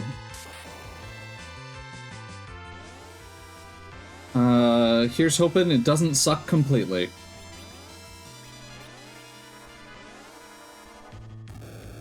I don't know my turn order at all.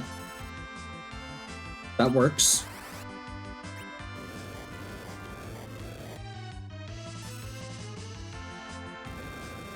Fire.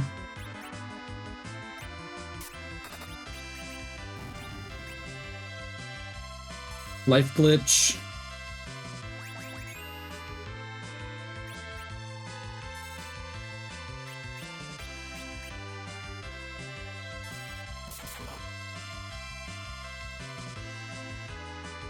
Get him out of the way.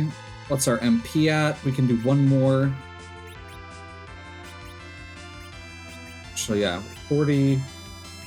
Let's use our first ether now. We're gonna do one cycle here just to get a heal in.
think we take a pause here to heal.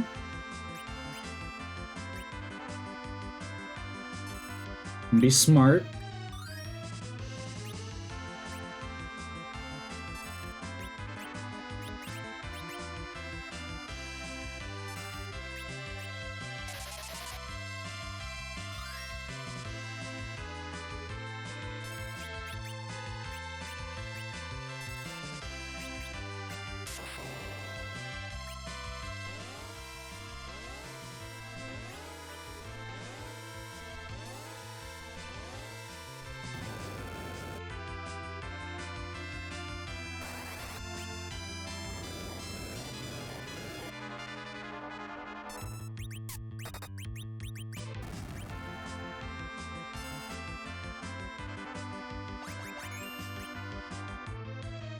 Think I'm good.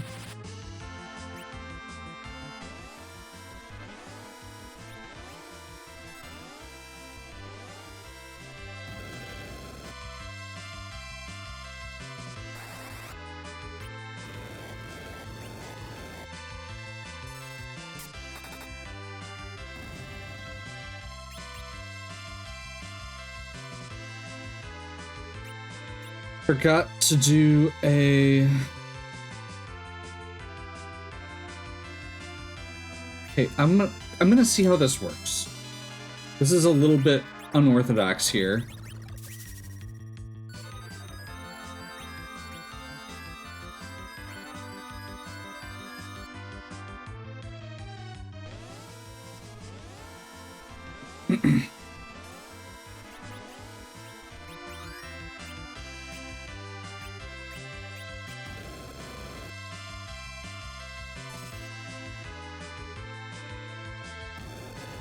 Should be good.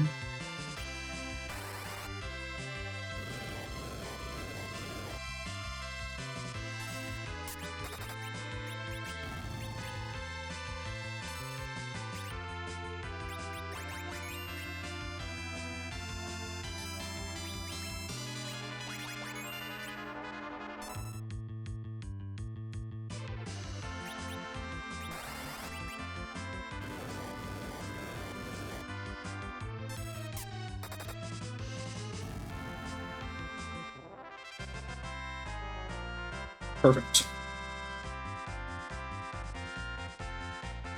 Make sure we got everything we needed. White. This is the one I'm most worried about. Stone, weak. Nuke. There we go.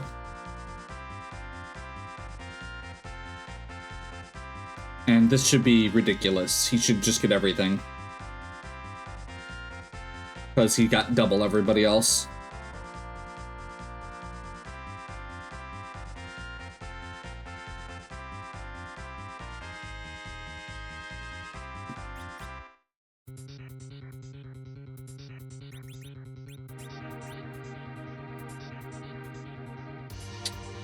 Okay, well, there's one thing I'm slightly nervous about with that under our belts. And that is, Iridia's HP still sucks. So we are going to have to be very efficient with this and burn him down as fast as possible. That being said, I think I'm gonna do battle speed down for this. So we're gonna walk back out of the giant.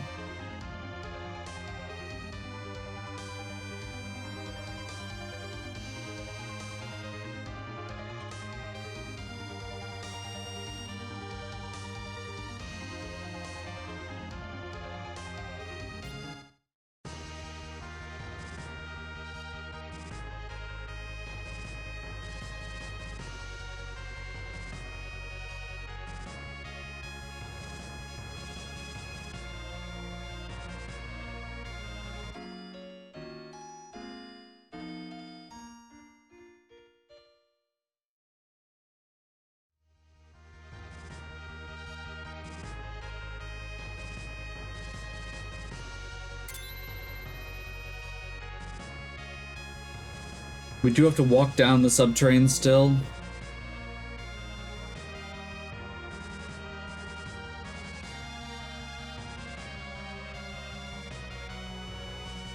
And we're going to have the Cecil cutscene that we get to just mash through.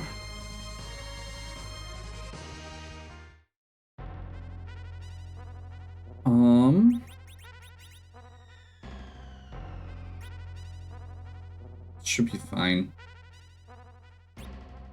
What am I doing? That's what I'm doing.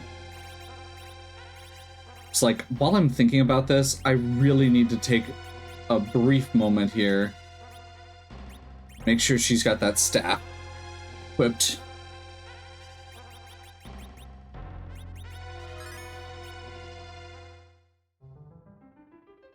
Instant level 62 Palom.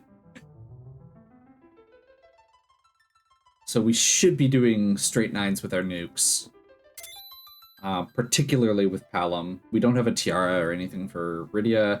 Our actual overall gear is not great, but we've got a Stardust Rod and a Charm Rod, and I think that's going to be all we need.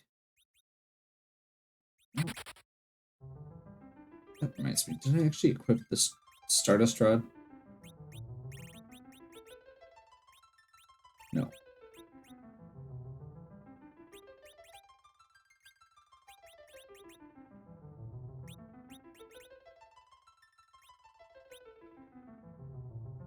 Would it be better to put Sid in the middle? I think I can actually get Sid's agility lower than Tella's with the Dwarf Axe.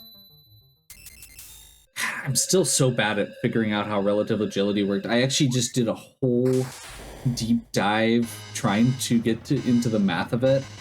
And basically what it seems like it comes down to is as long as the first person or the middle character is in very, very low agility, everybody else's agility is effectively the same, which is what we want. Because it means Zeromus isn't getting multiple turns.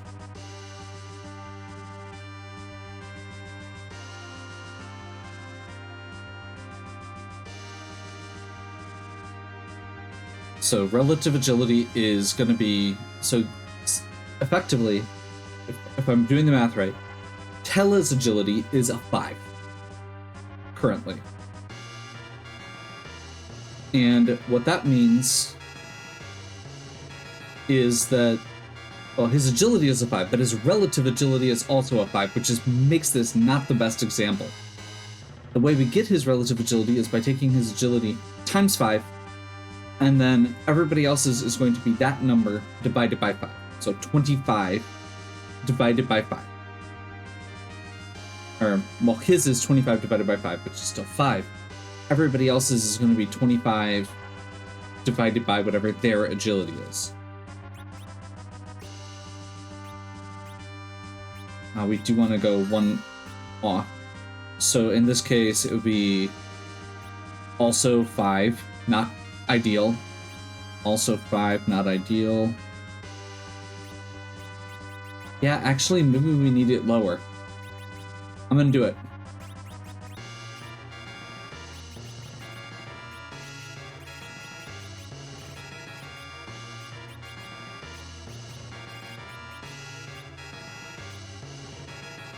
That gets us down to a 2.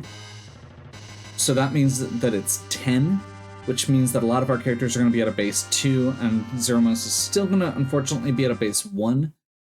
But that still feels better than where we were, which is our characters being at a 5 and Zeromus being at a 1, because Zeromus's agility is in the 60s. So we just need to really, if we don't have the characters that are anywhere close to that, like his agility ends up being like, basically, if your agility is low enough, it ends up at like 0.00 something or point something. As long as it's less than 2, we're good. That it gets to when you divide it out. And in this case, we're at a 10. So 10 divided by Rosa's 20 something is still a 1. Because it goes lower, then it's like a 1/2 basically. It's 0.5.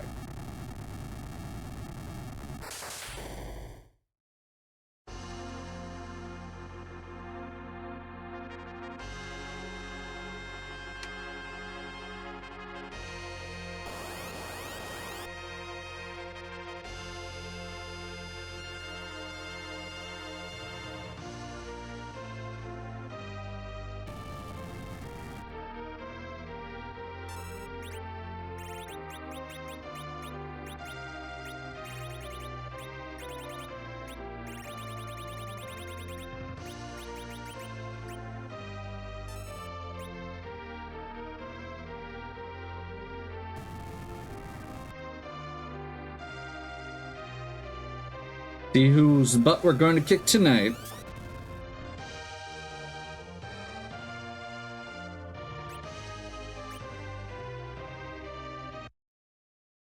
Feels slow because the battle speed. Just gotta be patient. Big Bang, Jackpot. I'm not sure what this is. Is this like just a pinball machine? Yeah, pinball miss. Okay. Let's try that again. We need this to work.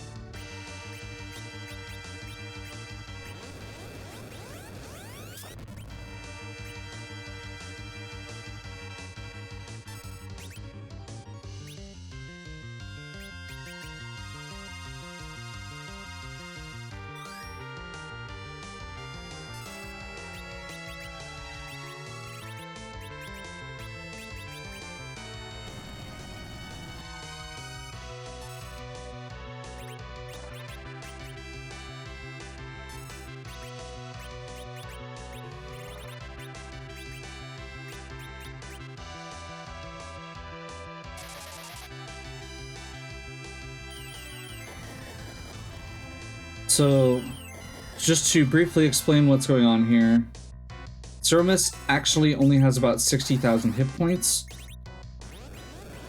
but he has a flag that when he has under 45,000, he counters any damage, or when he's under 15,000, which is, or 16,000, somewhere in there. Basically when you've done 45,000 damage.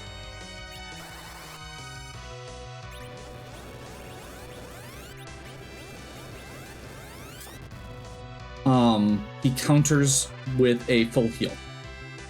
And since you can only do 9,999 damage in a single hit, this effectively negates, or it guarantees that he will end up getting this full heal.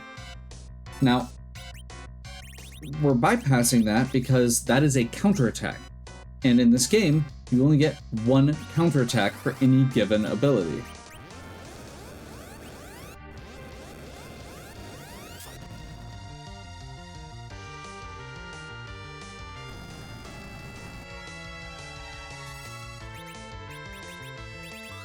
I need to get... This is going to be close. I think either this or Palom's should do it. If it doesn't, we're going to have an uncountered nuke, which is... or an uncountered Big Bang, which is bad. Or unnerfed.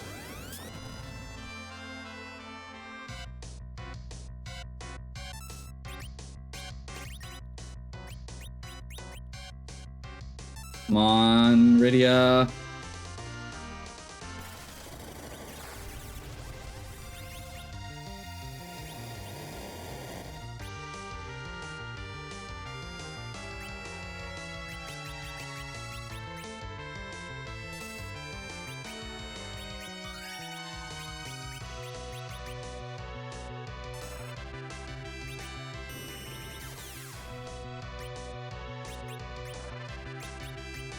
That's bad.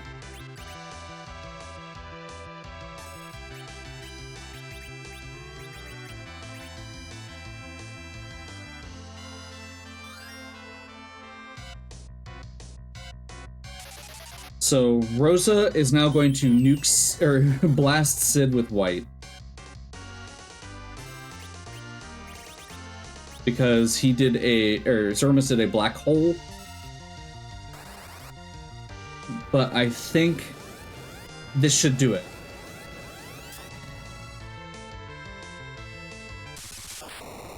Okay, I got distracted from my explanation, but basically, when he hits that 25k,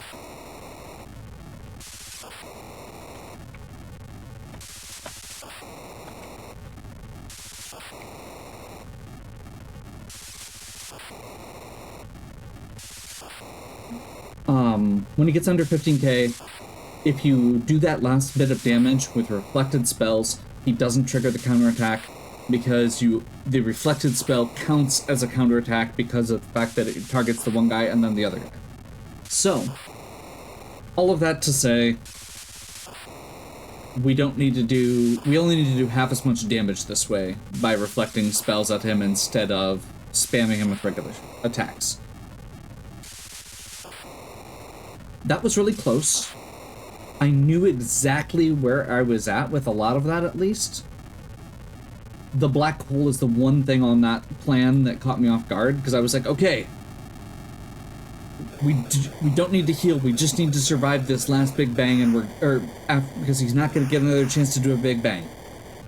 And I was right, he didn't get another chance to do a big bang. He did get a chance to do a black hole, got rid of our reflect. And that was the piece that I wasn't thinking about. I probably should have healed first, is really where it was at. And that would have given me a chance to make sure I still had a Star Veil. But yeah, that was a pretty good seed. I'm pretty sure it would have been under 2 hours if I hadn't forgotten to save. Honestly, much better D-Machine grind than last time, which is good. It's something I need to practice. Oh, I forgot to turn the timer off. But that's been going for a while. But either way, it was like 2:07.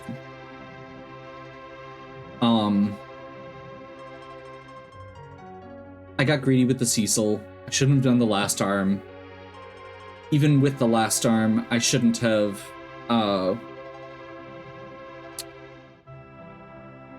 waited as long as I did. And because I didn't have that save, it was even worse. So, yeah. One big mistake that cost me like 15 minutes, at least. But outside of that, the rest of the run I felt really good about. Clocked in under 2 hours, we had really good luck on stuff, and despite the pretty bad party for most of the run, I feel like I was able to manage everything pretty well. So, hopefully you're still enjoying. If you are, please give me a like and subscribe. Check out the other content on my channel. If you have any questions or suggestions, please leave them in the comments. And as always, have a good one. We'll catch you next time.